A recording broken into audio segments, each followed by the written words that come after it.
beginning of the creation, God made them male and female. For this reason, a man shall leave his father and mother and be joined to his wife, and the two shall become one flesh. So then they are no longer two, but one flesh. Therefore, what God has joined together, let not man separate. സ്നേഹമുള്ളവരെ, വിവാഹബന്ധത്തിൽ അറിഞ്ഞിരിക്കേണ്ട ഒന്നാണ് ശരീരശാസ്ത്രം. വളരെ ആഴമായി നിങ്ങൾക്ക് പറഞ്ഞു തരുന്നത് ബഹുമാനപ്പെട്ട doctor Saji കോളക്കൽ ആണ്. അദ്ദേഹം ആലപ്പുഴ വണ്ടാനം മെഡിക്കൽ കോളേജിലെ ജോലി ചെയ്തു വരുന്നു. വർഷങ്ങളായിട്ട് നമ്മുടെ ആൽഫ പാസ സെന്ററിൽ പ്രീഗാന കോഴ്സിനായിട്ട് വരുന്ന കുട്ടികൾക്ക് ക്ലാസ് എടുത്തു വരുന്നു. നമ്മുടെ രൂപത അംഗമാണ്. ഈ ക്ലാസ് ശ്രമിക്കുന്നതിന് വേണ്ടി നിങ്ങൾക്ക് എല്ലാവരെയും സ്വാഗതം ചെയ്യുന്നു. എല്ലാവരെയും ക്ലാസ്സിലേക്ക് സ്വാഗതം ചെയ്യുകയാണ്. നമ്മുടെ ക്ലാസ്സിൻ്റെ വിഷയം ദാമ്പത്യ ജീവിതവും ശരീരശാസ്ത്രവും ലൈംഗികതയും എന്നുള്ള വിഷയമാണ്. സാധാരണ നമ്മളൊരു ഓഫ്ലൈൻ ക്ലാസ് എടുക്കുമ്പോൾ ഇത് വളരെ സമയമെടുത്ത് പറയുന്നൊരു ക്ലാസ്സാണ്. പക്ഷേ നമ്മുടെ സാഹചര്യം പരിഗണിച്ച് നമ്മളത് ചുരുക്കി വളരെ ചെറിയ രീതിയിൽ അവതരിപ്പിക്കാനാണ് ശ്രമിക്കുന്നത്. അതിന് മുന്നോടിയായിട്ട് നമ്മൾ മനസ്സിലാക്കേണ്ട കാര്യം, എന്തിനാണ് ഈ വിവാഹം കഴിക്കാൻ പോകുന്ന ആളുകൾ ഇത്രയും സമയം ചെലവഴിച്ച് ഇതുപോലൊരു ക്ലാസ്സിൽ ഇരിക്കേണ്ടത് എന്നതിനെ പറ്റിയാണ്. ഇപ്പം നമുക്കെല്ലാവർക്കും അറിയാം, പ്രായപൂർത്തിയായ ഒരു സ്ത്രീയും പുരുഷനും വിവാഹം കഴിക്കുകയും ലൈംഗിക ബന്ധത്തിൽ ഏർപ്പെടുകയും കുട്ടികളെ ഉൽപ്പാദിപ്പിക്കുകയും അവരെ വളർത്തുകയും ചെയ്യുന്നതിന് പ്രത്യേകിച്ച് ക്ലാസ്സിൻ്റെ ആവശ്യമൊന്നുമില്ല. ഇനി നമ്മൾ കുറച്ചുകൂടി താഴത്തേക്ക് നോക്കിക്കഴിഞ്ഞാൽ നമ്മുടെ താഴെയുള്ള ഇഷ്ടംപോലെ മൃഗങ്ങളും പക്ഷികളും ഒക്കെ ഇവിടെ ഇല്ല, ഇഴജന്തുക്കളുണ്ട്. അവരെല്ലാവരും തന്നെ ഏതെങ്കിലുമൊക്കെ പ്രായത്തിൽ ഇണചേരുകയും കുട്ടികളെ ഉൽപ്പാദിപ്പിക്കുകയും അവരെ കൊണ്ട് കഴിയാവുന്ന രീതിയിൽ അവരെ വളർത്തുകയൊക്കെ ചെയ്യുന്നുണ്ട്. ശരിക്കും പറഞ്ഞാൽ നമ്മളും അങ്ങനത്തെ ഒരു കാര്യം മാത്രമേ ചെയ്യുന്നുള്ളൂ. പിന്നെ എന്തിനാണ് നമ്മൾ ഈ ലൈംഗികതയെപ്പറ്റി, വിവാഹ ജീവിതത്തിൽ അതിൻ്റെ പ്രാധാന്യത്തെപ്പറ്റി ഇത്ര കണ്ട് ശുഷ്കാന്തിയോടുകൂടി പഠിക്കുക എന്ന് ചോദിച്ചു കഴിഞ്ഞാൽ ഒറ്റ ഉത്തരമേ ഉള്ളൂ. മൃഗങ്ങൾ കുട്ടികളെ ഉൽപ്പാദിപ്പിച്ച് വളർത്തുന്നത് പോലെ അല്ല മനുഷ്യൻ ചെയ്യുന്നത്. മറ്റൊരു കാര്യം കൂടിയുണ്ട് അതിനായി ഉത്തരമായിട്ട്. മനുഷ്യൻ ലൈംഗിക ബന്ധത്തിൽ ഏർപ്പെടുന്നത് കുട്ടികളെ ഉൽപ്പാദിപ്പിക്കാൻ വേണ്ടി മാത്രമല്ല. ഇപ്പം നിങ്ങൾ ഇവിടെ നിന്ന് ഈ കോഴ്സ് കഴിഞ്ഞ് പുറത്തേക്ക് ഇറങ്ങി സർട്ടിഫിക്കറ്റുമായിട്ട് ചെന്ന് കല്യാണം കഴിച്ചു കഴിയുമ്പോൾ നിങ്ങളുടെ വികാരി അച്ഛൻ നിങ്ങളോട് പറയുകയാണ്, ലൈംഗിക ബന്ധത്തിൽ ഏർപ്പെടുന്നത് കുട്ടികളെ ഉൽപ്പാദിപ്പിക്കാൻ വേണ്ടി മാത്രമായിരിക്കണമെന്ന് പറഞ്ഞാൽ നിങ്ങൾ അംഗീകരിക്കുക? ഇല്ല, നമുക്കത് അംഗീകരിക്കാൻ പറ്റത്തില്ല. കാരണം മനുഷ്യനെ സംബന്ധിച്ചിടത്തോളം ലൈംഗിക ബന്ധത്തിൽ ഏർപ്പെടുക എന്ന് പറയുന്നത് കുട്ടികളെ ഉൽപ്പാദിപ്പിക്കുക എന്നതിനുപരിയായി ശരീരത്തിൻ്റെയും മനസ്സിൻ്റെയും ഉല്ലാസത്തിന് കൂടി വേണ്ടി ചെയ്യുന്നൊരു കാര്യമാണ്. അപ്പം അങ്ങനെ ശരീരത്തിൻ്റെയും മനസ്സിൻ്റെയും ഉണർവിനും ഉല്ലാസത്തിനും വേണ്ടി അങ്ങനെ ഒരു കാര്യം ചെയ്യുമ്പോൾ ഉണ്ടാകുന്ന ഒരു വലിയ അനുഭവം എന്താണെന്ന് ചോദിച്ചാൽ, ഈ പ്രക്രിയയിൽ ഏർപ്പെടുന്ന വ്യക്തികൾ തമ്മിലുള്ള ആത്മബന്ധം കുറച്ചുകൂടി കൂടും, അവർ തമ്മിൽ സഹകരിക്കാനുള്ള സാധ്യത കൂടും, അവരെപ്പോഴും ഒന്നിച്ചായിരിക്കണമെന്നുള്ള ആഗ്രഹം കൂടും. അങ്ങനെ വരുമ്പോൾ അത് കുടുംബത്തിനെ അടിയുറപ്പുണ്ടാക്കുന്ന വലിയ ഒരു ഘടകമായിട്ട് ലൈംഗികത പ്രവർത്തിക്കും. അതുകൊണ്ടാണ് അതിൻ്റെ പ്രാധാന്യം മനസ്സിലാക്കിയിട്ടാണ് നമ്മൾ ഈ ലൈംഗികതയെ വിവാഹ ജീവിതത്തിലെ പരമപ്രധാനമായ ഒരു കാര്യമായിട്ട് കാണുകയും അതിനെപ്പറ്റി അതിൻ്റെ ശാസ്ത്രീയ വശങ്ങളെപ്പറ്റി വിശദമായൊരു പ്രതിപാദനം ഇതുപോലൊരു ക്ലാസ്സിലൂടെ കൊണ്ടുവരികയും ചെയ്യുന്നത്. ഈ ക്ലാസ്സിൽ പറയുന്ന കുറേ കാര്യങ്ങൾ നിങ്ങൾക്ക് അറിയാവുന്ന കാര്യങ്ങളായിരിക്കും, കുറച്ച് കാര്യങ്ങൾ നിങ്ങൾക്ക് ഒട്ടും അറിയാൻ പാടില്ലാത്തതുണ്ടാകും, കുറച്ച് കാര്യങ്ങൾ നിങ്ങൾ തെറ്റായി മനസ്സിലാക്കിയിരിക്കുന്ന കാര്യങ്ങളെ ശരിയായ രീതിയിൽ മനസ്സിലാക്കാൻ സഹായിക്കുന്നതുമായിരിക്കും. അപ്പം അതുകൊണ്ട് തന്നെ പരമാവധി താല്പര്യത്തോടെ ഈ ക്ലാസ് കാണണമെന്നാണ് എൻ്റെ അഭിപ്രായം. ഇനി നമ്മൾ ക്ലാസ്സിലേക്ക് കടക്കുകയാണ്. ഇതിൻ്റെ ആദ്യത്തെ പടിയായിട്ട് നമ്മൾ മനസ്സിലാക്കേണ്ടത് ഒരു മനുഷ്യൻ്റെ വളർച്ചയെപ്പറ്റി. മനുഷ്യൻ്റെ വളർച്ചയെപ്പറ്റി സാമാന്യം അറിഞ്ഞിട്ട് വേണം ശരിക്കും പറഞ്ഞാൽ നമ്മൾ ഈ ലൈംഗികതയെപ്പറ്റി മനസ്സിലാക്കാൻ. അപ്പോൾ മനുഷ്യൻ്റെ വളർച്ച എന്ന് പറയുമ്പോൾ ഇവിടെ ഒരു കൊച്ചുകുട്ടിയുടെ സമഗ്രമായ വളർച്ചയോടുകൂടി അത് സംഭവിച്ച് അതൊരു യുവാവായി യുവതിയായി മാറുന്ന അത്രയൊന്നും പറയാൻ ഞാൻ ആഗ്രഹിക്കുന്നില്ല. ഞാൻ പറയാൻ ആഗ്രഹിക്കുന്ന കാര്യം ആ കുട്ടിയുടെ ലൈംഗികമായ വളർച്ചയെപ്പറ്റിയാണ്. നിങ്ങൾക്കറിയാം, ഒരു കൊച്ചുകുട്ടി ജനിച്ച് വീണ് കഴിഞ്ഞാൽ ആ കുട്ടി ആണായിക്കോട്ടെ പെണ്ണായിക്കോട്ടെ നമുക്കറിഞ്ഞുകൂടാ. അങ്ങനെയുള്ള രണ്ട് കുട്ടികൾ, ഒന്ന് ആണാണ് ഒന്ന് പെണ്ണാണ്, എനിക്കറിയാം. ആ കുട്ടികളെ കൊണ്ടുവന്ന് വെള്ള തുണിയിൽ പൊതിഞ്ഞ് ഈ മേശയിൽ കിടത്തിയിട്ട് ഞാൻ നിങ്ങളോട് ചോദിക്കുകയാണ്, ദൂരെ നിന്നുകൊണ്ട് അതിൽ ആണേത് പെണ്ണേതെന്ന് പറയാൻ പറഞ്ഞാൽ നിങ്ങൾക്ക് പറയാൻ പറ്റും? ഉറപ്പായിട്ടും പറയാൻ പറ്റില്ല. കാരണം ജനിച്ച് വീഴുന്ന കുട്ടികൾ ഏതാണ്ട് ഒരു ബാല്യം കഴിയുന്നത് വരെ ലൈംഗിക അവയവങ്ങളിലുള്ള വ്യത്യാസമല്ലാതെ ബാഹ്യമായിട്ടും മറ്റ് വ്യത്യാസങ്ങളൊന്നും കാണിക്കാതെയാണ് വളരുന്നത്. അതേസമയം ഒരു 10-22 വയസ്സുള്ള ഒരു പെണ്ണിനെയും ആണിനെയും കൊണ്ടുവന്ന് വെള്ളത്തുണി പതപ്പിച്ച് കിടത്തിയിട്ട് നിങ്ങളുടെ ആണേതാണ് പെണ്ണേതാണെന്ന് പറഞ്ഞ് ഉറപ്പായിട്ടും പറയാൻ പറ്റും. കാരണം ലൈംഗിക അവയവങ്ങൾ മാത്രമല്ല, മറ്റ് പല കാര്യങ്ങളും അവരെ ആണായിട്ടോ പെണ്ണായിട്ടോ വേർതിരിക്കുന്നത് നമുക്ക് ഒറ്റ നോട്ടത്തിൽ മനസ്സിലാക്കാൻ പറ്റും. അപ്പോൾ ബാഹ്യമായിട്ട് വളരെയൊന്നും വ്യത്യാസമില്ലാത്ത ശൈശവ അവസ്ഥയിൽ നിന്നും പടിപടിയായി വളർന്ന് കൗമാരത്തിലൂടെ യൗവനത്തിലെത്തുമ്പോൾ ആണ് അല്ലെങ്കിൽ പെണ്ണ് എന്നതിൻ്റെ ദൃശ്യമായ എല്ലാ അടയാളങ്ങളോടും കൂടി ഒരാൾ എങ്ങനെയാണ് ഡെവലപ്പ് ചെയ്യുന്നതെന്നുള്ളത് നമ്മൾ ഒന്ന് അറിഞ്ഞിരിക്കുന്നത് നല്ലത്. അപ്പോൾ അതിൻ്റെ ആദ്യപടിയായിട്ട് നമ്മൾ മനസ്സിലാക്കാനുള്ള കാര്യം, ഈ കൊച്ചുകുട്ടി സ്വയം ആണോ പെണ്ണോ എന്ന് തിരിച്ചറിയുന്നത് ഏതാണ്ട് 3 വയസ്സ് പ്രായമെത്തുമ്പോൾ. 3 വയസ്സ് വരെയൊന്നും വേണ്ട. നിങ്ങളുടെ വീട്ടിലെ ആൺകുട്ടികളോ പെൺകുട്ടികളൊക്കെ ഉണ്ടെങ്കിൽ അവരോട് നീ മോനാണോ മോളാണോ എന്നൊക്കെ ചോദിച്ചു കഴിഞ്ഞാൽ, അത്യാവശ്യം ഒരു 2.5 വയസ്സൊക്കെ എത്തിയ സംസാരിക്കാൻ പ്രാപ്തിയുള്ള കുട്ടികളാണെങ്കിൽ ഞാൻ മോളാണ് ഞാൻ മോനാണെന്നൊക്കെ അവൻ പറയും, അല്ലെങ്കിൽ അവൾ പറയും. എന്നാൽ ഇത് ലൈംഗികപരമായൊരു ബോധ്യമല്ല. എന്താ ലൈംഗികപരമായ ബോധ്യം?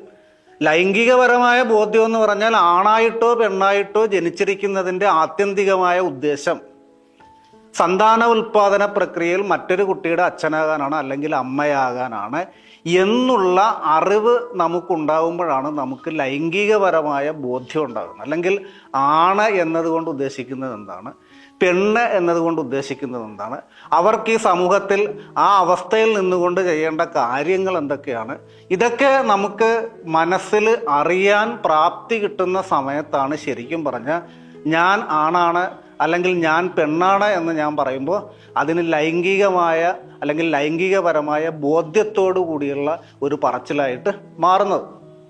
അതേസമയം നമുക്കറിയാം, ഈ 3 വയസ്സുള്ള കുട്ടി ഞാൻ മോനാണ് അല്ലെങ്കിൽ മോളാണെന്ന് പറയുമ്പോൾ അങ്ങനെയല്ല. അവനത് പറയാൻ കയറി അവനെ വിളിക്കുന്ന പേര് മോനെ മോളെ എന്നൊക്കെ വിളിക്കുമല്ലേ, അത് കേട്ടിട്ട് ഞാൻ മോനാണ് മോളാണെന്ന് പറയും. അല്ലെങ്കിൽ അവർക്ക് കൊടുക്കുന്ന ഉടുപ്പിൻ്റെ വ്യത്യാസം, ആൺകുട്ടി നിക്കറും ഷർട്ടും ഇടുമ്പോൾ കൊച്ച് പെൺകുട്ടിയാണ് ഫ്രോക്ക് ഇടും. അത് കണ്ടിട്ട് ചിലപ്പോൾ പിള്ളേർ വിചാരിക്കാം മോളുമാരെ ഇങ്ങനെ ഒരുക്കും മോന്മാരെ അങ്ങനെ ഒരുക്കും. അങ്ങനെ തികച്ചും ബാഹ്യമായ മനസ്സിലാക്കലുകളിലൂടെ ആയിരിക്കും അവർ മോനാണ് മോളാണെന്നൊക്കെ പറയും. പക്ഷേ ലൈംഗികപരമായ ബോധ്യത്തോടു കൂടി ശരിക്കും പറഞ്ഞാൽ നമ്മൾ നമ്മുടെ ലൈംഗികതയെ അല്ലെങ്കിൽ നമ്മുടെ സെക്ഷുവാലിറ്റിയെ തിരിച്ചറിയുന്നത് നമ്മുടെ കൗമാരത്തിലെത്തുമ്പോഴാണ് ഈ കുട്ടികളുണ്ടാകുന്നതിനെ പറ്റിയും അതിൻ്റെ പിന്നിലുള്ള കാര്യങ്ങളെ പറ്റിയൊക്കെ നമുക്ക് മനസ്സിലാകും.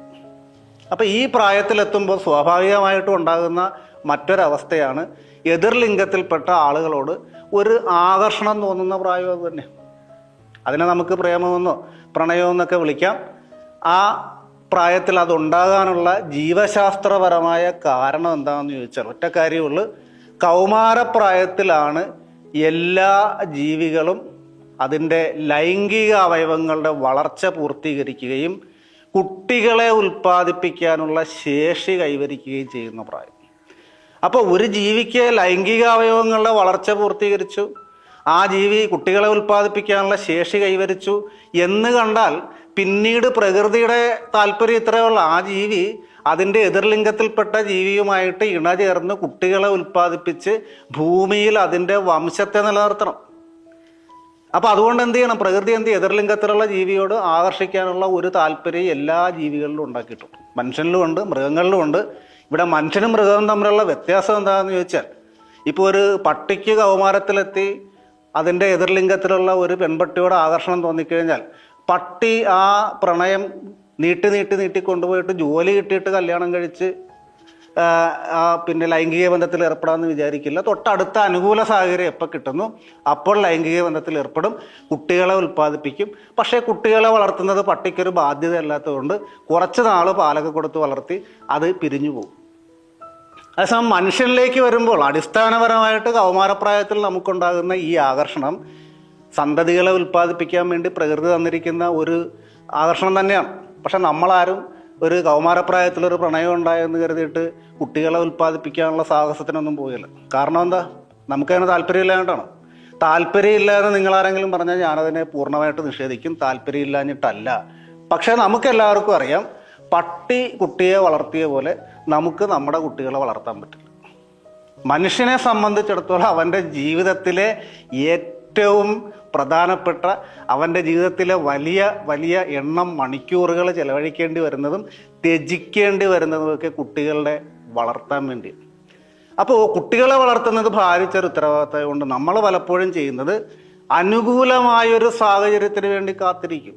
നമുക്കൊരാളോട് പ്രണയം തോന്നിയാലും ആഗ്രഹം തോന്നിയാലും അല്ലെങ്കിൽ അങ്ങനെ ഒരു പ്രായത്തിലെത്തിക്കഴിയുമ്പോൾ ഒരു ഇണയെ നമുക്ക് കിട്ടണമെന്നുള്ള താല്പര്യം വന്നാലും ഒക്കെ അനുകൂലമായൊരു സാഹചര്യത്തിന് വേണ്ടി കാത്തിരിക്കുകയും അനുകൂലമായ സാഹചര്യത്തിൽ എത്തിക്കഴിയുമ്പോൾ ആ ഇണയെ സ്വീകരിക്കുകയും വിവാഹം എന്ന് പറയുന്ന ചട്ടക്കൂടിൽ ഒതുങ്ങി നിന്നുകൊണ്ട് നമ്മുടെ ലൈംഗികമായ ധർമ്മം നിർവഹിച്ച് കുട്ടികളെ ഉൽപ്പാദിപ്പിച്ച് വളർത്താൻ ശ്രമിക്കുകയും ചെയ്യും. എന്തുകൊണ്ടാണ് നമ്മൾ വിവാഹം എന്ന ചട്ടക്കൂടിലേക്ക് ഒതുങ്ങുന്നത്? എന്താണ് വിവാഹത്തിൻ്റെ പ്രാധാന്യം? ഒറ്റ കാര്യമുള്ളൂ, നമുക്ക് നമ്മുടെ കുട്ടികളെ എത്ര നാൾ വളർത്താൻ പറ്റുമെന്നുള്ള വളർത്തണം എന്നതിനെപ്പറ്റി വല്ല തിട്ടമുണ്ട്. ഇപ്പം പറയാൻ എൻ്റെ കുട്ടിയെ ഞാൻ ഇത്ര നാളെ വളർത്തു എന്ന് പറയാൻ ധൈര്യമുള്ള എത്ര പേരുണ്ട് ഈ കൂട്ടത്തിൽ? അങ്ങനെ ഒരു ഉത്തരം മനുഷ്യൻ്റെ കാര്യത്തിലില്ല. മൃഗങ്ങളുടെ കാര്യത്തിലാണെങ്കിൽ അവർക്ക് നൈസർഗികമായിട്ട് കിട്ടിയിരിക്കുന്ന ഗുണങ്ങളനുസരിച്ച് കുട്ടികളെ വളർത്തി കുറച്ച് നാൾ കൂട്ടത്തിൽ കൊണ്ടുവന്ന് ജീവിക്കാനുള്ള കൗശലങ്ങളൊക്കെ പഠിപ്പിച്ചു കഴിയുമ്പോൾ ആ കുട്ടികളെ എന്നേക്കുമായിട്ട് ഉപേക്ഷിക്കുകയാണ് ചെയ്യുന്നത്. മനുഷ്യൻ അങ്ങനെ ഒരു ഘട്ടമുണ്ടോ? ഇല്ല. മനുഷ്യൻ എത്ര നാൾ കഴിഞ്ഞാലും അവരുടെ കുട്ടികളെ ഉപേക്ഷിക്കില്ല. ഇനി നോർമലായിട്ട് തന്നെ പറഞ്ഞാൽ നമുക്ക് നല്ല ബുദ്ധിയും വിവേകമുള്ള കുട്ടികളാണെങ്കിൽ പോലും അവരുടെ വിദ്യാഭ്യാസം കഴിഞ്ഞു അവർക്കൊരു ജോലിയൊക്കെയായി അവരൊരു സ്വയം പര്യാപ്തയിൽ എത്തണവരെ അവരെ വളർത്തണമെങ്കിൽ തന്നെ ഒരു 10-25 കൊല്ലം നമ്മൾ അവരുടെ കൂട്ടത്തിൽ നിൽക്കേണ്ടി വരും. ഇനി ആർക്കും വരരുതേ എന്ന് പ്രാർത്ഥനയോടെ ഞാൻ പറയുന്നത്, നമുക്കുണ്ടാകാൻ പോകുന്ന കുട്ടിക്ക് ശരീരം കൊണ്ടോ മനസ്സുകൊണ്ടോ വൈകല്യമുള്ള കുട്ടിയാണെങ്കിലോ ആ കുട്ടിയെ നമ്മൾ എത്ര നാൾ വളർത്തും? അതിനൊരു ഉത്തരവേ ഉള്ളൂ, ഒന്നെങ്കിൽ ആ കുട്ടിയുടെ ആയുസ് കഴിയണം അല്ലെങ്കിൽ നമ്മുടെ ആയുസ് തീരും.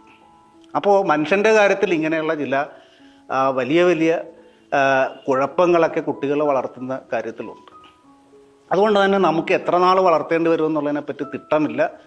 അത് സമൂഹം കാലാകാലങ്ങളായിട്ട് അതിനെ നിരീക്ഷിച്ച് പഠിച്ച് അപഗ്രഥിച്ച് കിട്ടിയിരിക്കുന്ന ഒരു മറുപടി എന്താണെന്ന് ചോദിച്ചാൽ, മനുഷ്യ ശിശുക്കൾ ഈ സമൂഹത്തിൽ ഒന്നാമതായി അവനവന് കൊള്ളാവുന്ന രീതിയിൽ വളരണം, വീടിന് കൊള്ളാവുന്ന രീതിയിൽ വളരണം, സമൂഹത്തിന് കൊള്ളാവുന്ന രീതിയിൽ വരണം.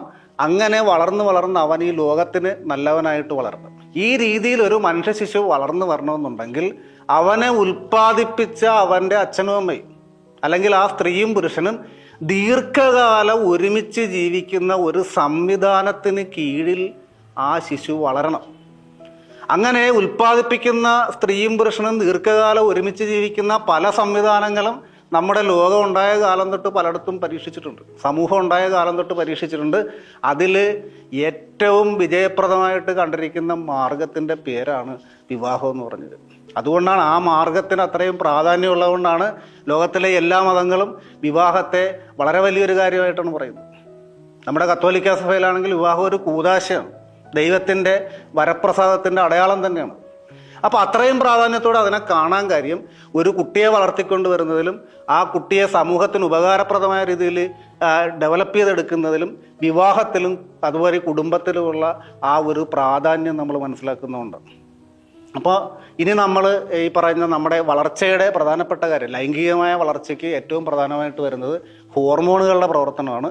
ഒരു ആൺകുട്ടിയിലാണെങ്കിൽ അവൻ്റെ വൃഷണങ്ങൾ അല്ലെങ്കിൽ ടെസ്റ്റിസ് ഉൽപ്പാദിപ്പിക്കുന്ന ടെസ്റ്റോസ്റ്റിറോൺ എന്ന് പറയുന്ന ഹോർമോൺ, അത് ശരീരത്തിൽ അതിൻ്റെ അളവ് കൂടിക്കഴിയുമ്പോൾ അത് കൗമാരപ്രായത്തിലാണ് കൂടാൻ തുടങ്ങുന്നത്. അത് കൂടുമ്പോൾ അവനിൽ പതുക്കെ പുരുഷ സഹജമായ ഗുണങ്ങളൊക്കെ വരും. ആദ്യം ഉണ്ടാകുന്നത് സ്വരത്തിലുണ്ടാകുന്ന വ്യത്യാസം. അതുവരെ നേർത്ത സ്വരത്തിൽ സ്ത്രീകളെ പോലെ സംസാരിക്കുന്ന ഈ കുട്ടി പതുക്കെ ഘനമുള്ള സ്വരത്തിൽ സംസാരിക്കാൻ തുടങ്ങും.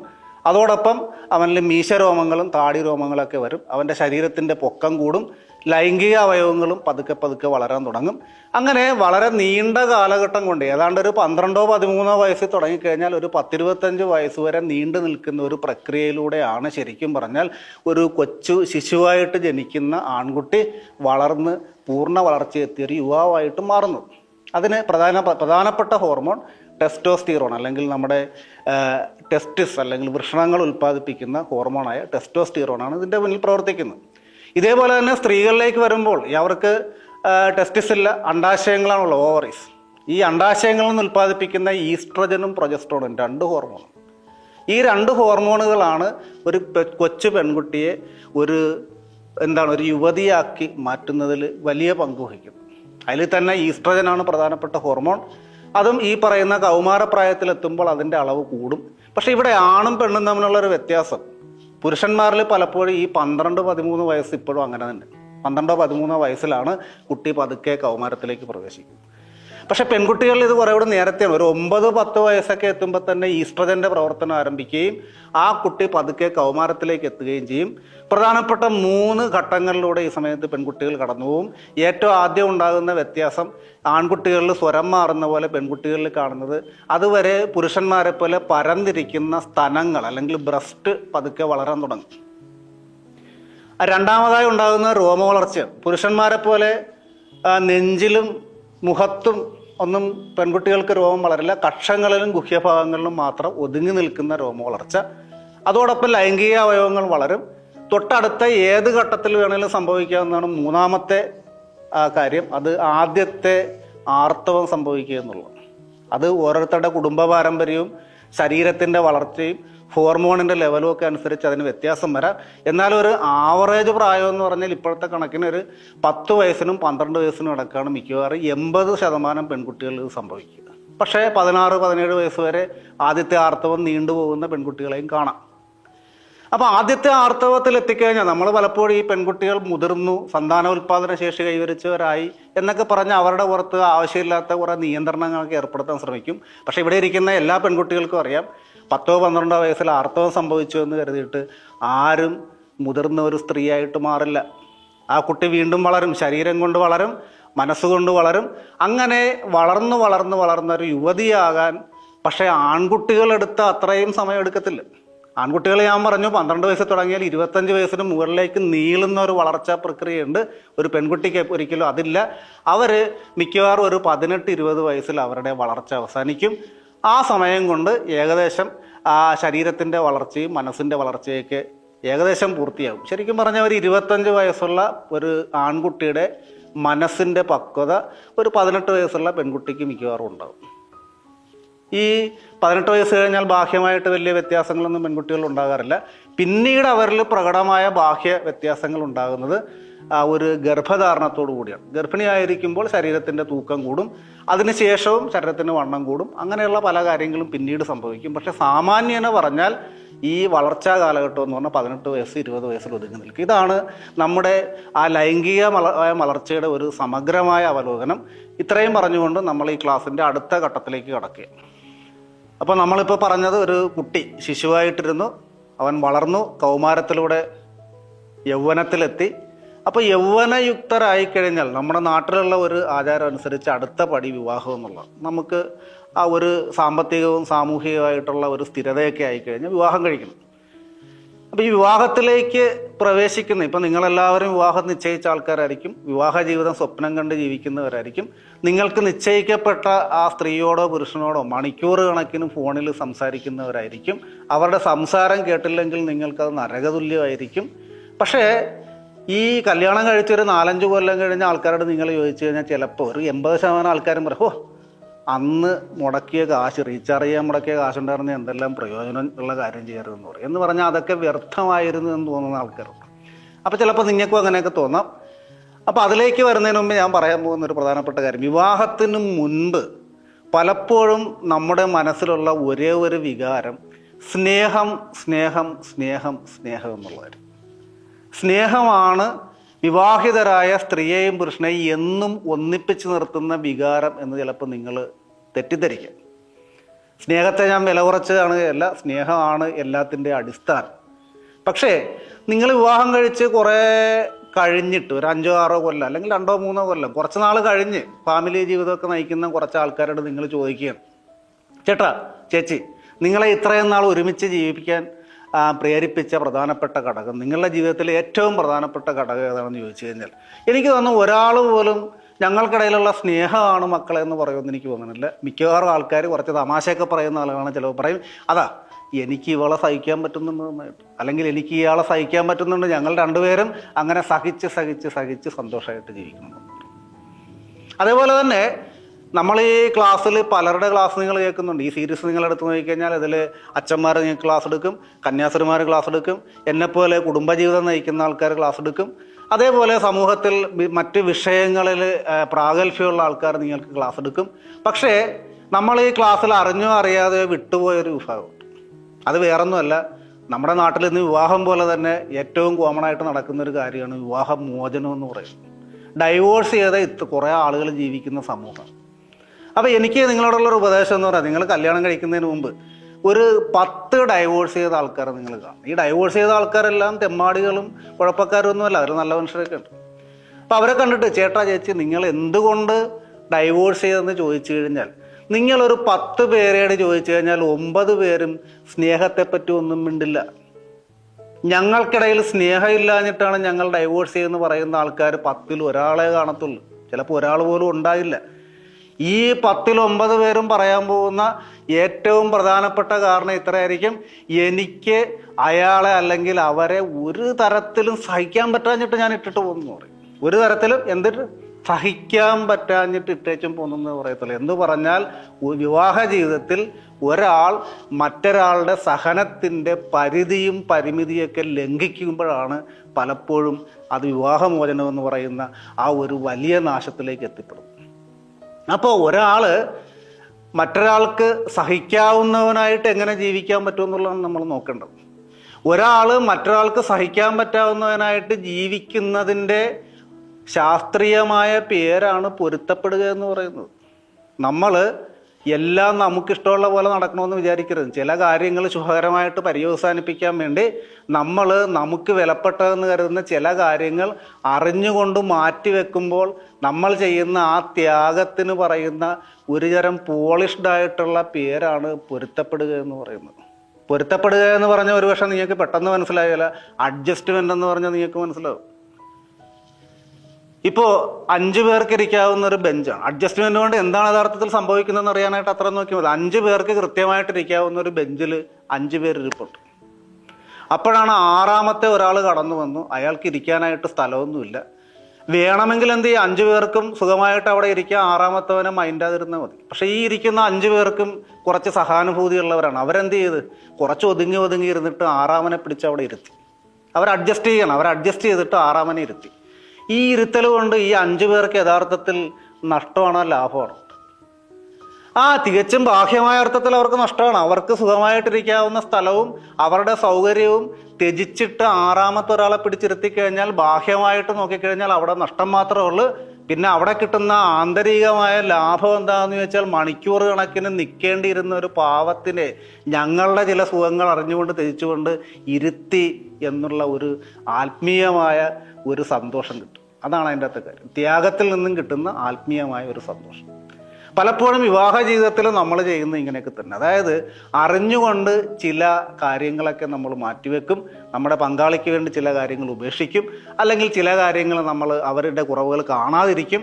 ഇങ്ങനെയൊക്കെ ചെയ്യുമ്പോൾ യഥാർത്ഥത്തിൽ നമ്മൾ ചെയ്യുന്നത് നമ്മുടെ സ്വഭാവത്തിന് പിടിക്കാത്തൊരു കാര്യമായിരിക്കും. എന്നാൽ പോലും കുടുംബത്തിൻ്റെ മൊത്തത്തിലുള്ളൊരു സന്തോഷത്തെ അത് വിലവെക്കുകയും ചെയ്യും. അപ്പോൾ അതുകൊണ്ടാണ് നമ്മൾ പറയുന്നത് പരസ്പരമുള്ള പൊരുത്തപ്പെടൽ, അല്ലെങ്കിൽ ഒരാൾക്ക് വേണ്ടി മറ്റൊരാൾ എന്ത് ചെയ്യുന്നു, അയാളുടെ വിലപ്പെട്ട കാര്യങ്ങൾ ത്യജിക്കുന്നു, അല്ലെങ്കിൽ ചില കാര്യങ്ങൾ ഒരാളുടെ കുറ്റം മനഃപൂർവ്വം കണ്ടില്ലെന്ന് വെക്കുന്നു. ഇങ്ങനെയൊക്കെ ചെയ്യുമ്പോഴാണ് പലപ്പോഴും വിവാഹ ജീവിതം മുന്നോട്ട് പോകും.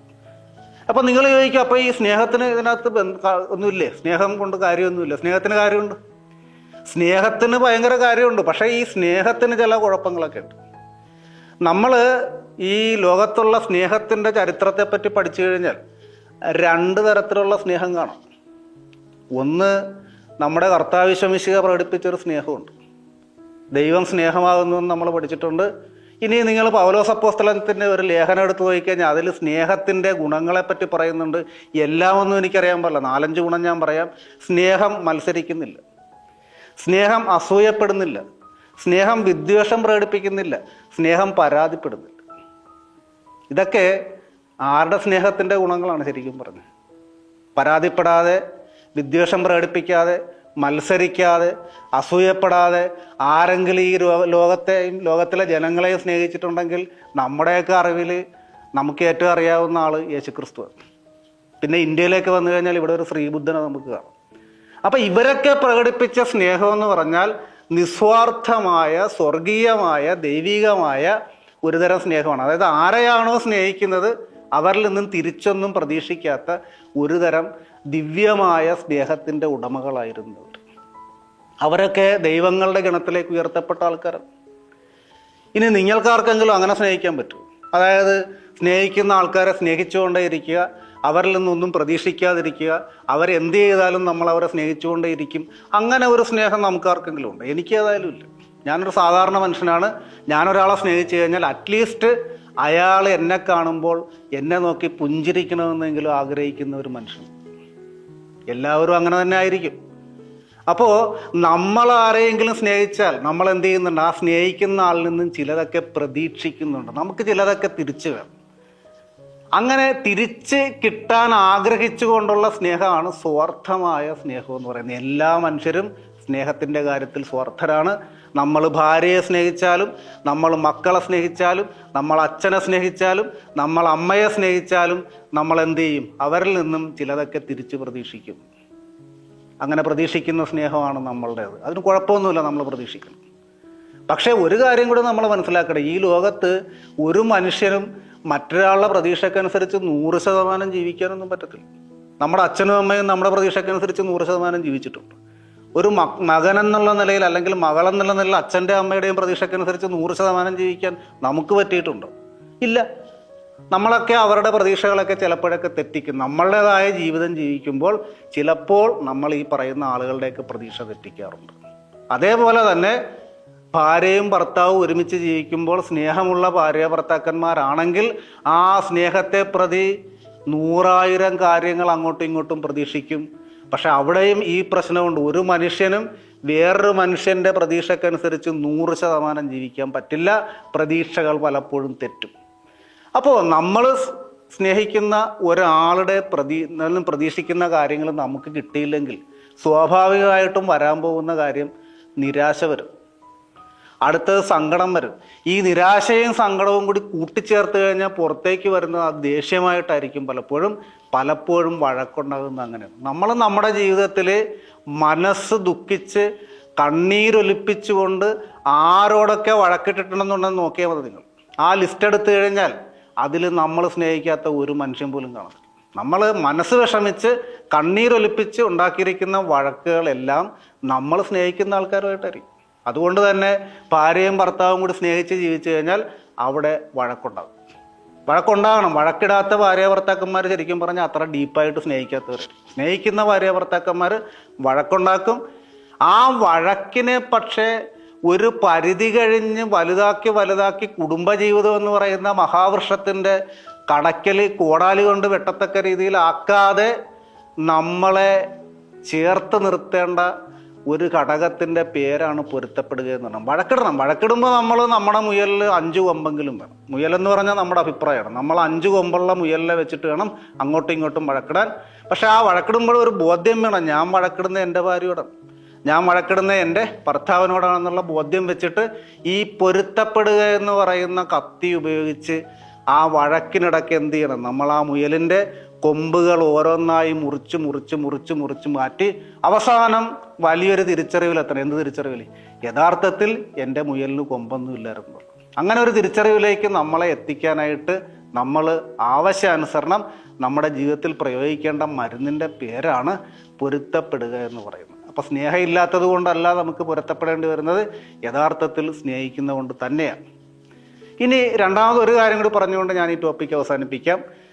നിങ്ങൾ ഭാര്യ ഭർത്താക്കന്മാർ എങ്ങനെ ജീവിക്കണമെന്നുള്ളൊരു ചോദ്യം ചോദിച്ചാൽ ആ ചോദ്യത്തിന് ഈ ലോകത്ത് കാണാവുന്നതിൽ വെച്ച് ഏറ്റവും മനോഹരമായ ഉത്തരം ഒരു കവിതയിലുണ്ട്. ചിലരൊക്കെ വായിച്ചു കാണും.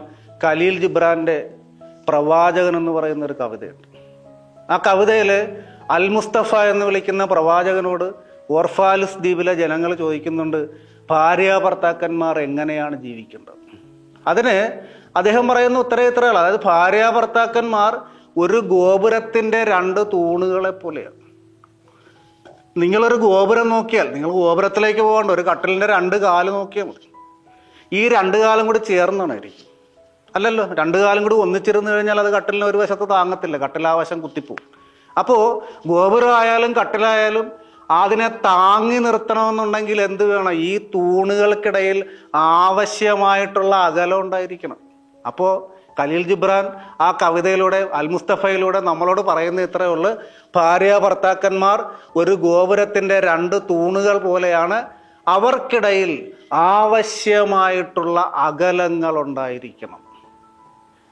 അവർ അങ്ങനെ അറിഞ്ഞുകൊണ്ട് സൃഷ്ടിക്കുന്ന ആ അകലത്തിനിടയിൽ അവരുടെ പ്രണയമാകുന്ന സാഗരം അലതല്ലിക്കളിക്കണം. എങ്കിൽ മാത്രമേ വിവാഹ ജീവിതം മനോഹരമാകത്തുള്ളൂ. എന്ന് പറഞ്ഞാൽ ഈ നമ്മുടെ ഇത്തിക്കണ്ണിയും മാവും കൂടി ചേർന്നിരിക്കുന്ന പോലെ സ്നേഹിക്കുന്നതിൽ ഒരു കാര്യമില്ല. ആ സ്നേഹത്തിൻ്റെ അന്ത്യം നമുക്കറിയാം. ഇത്തിക്കണ്ണിയും മാവും ഭയങ്കര സ്നേഹമാണ്, കെട്ടിപ്പിടിച്ചേരിക്കത്തുള്ളൂ.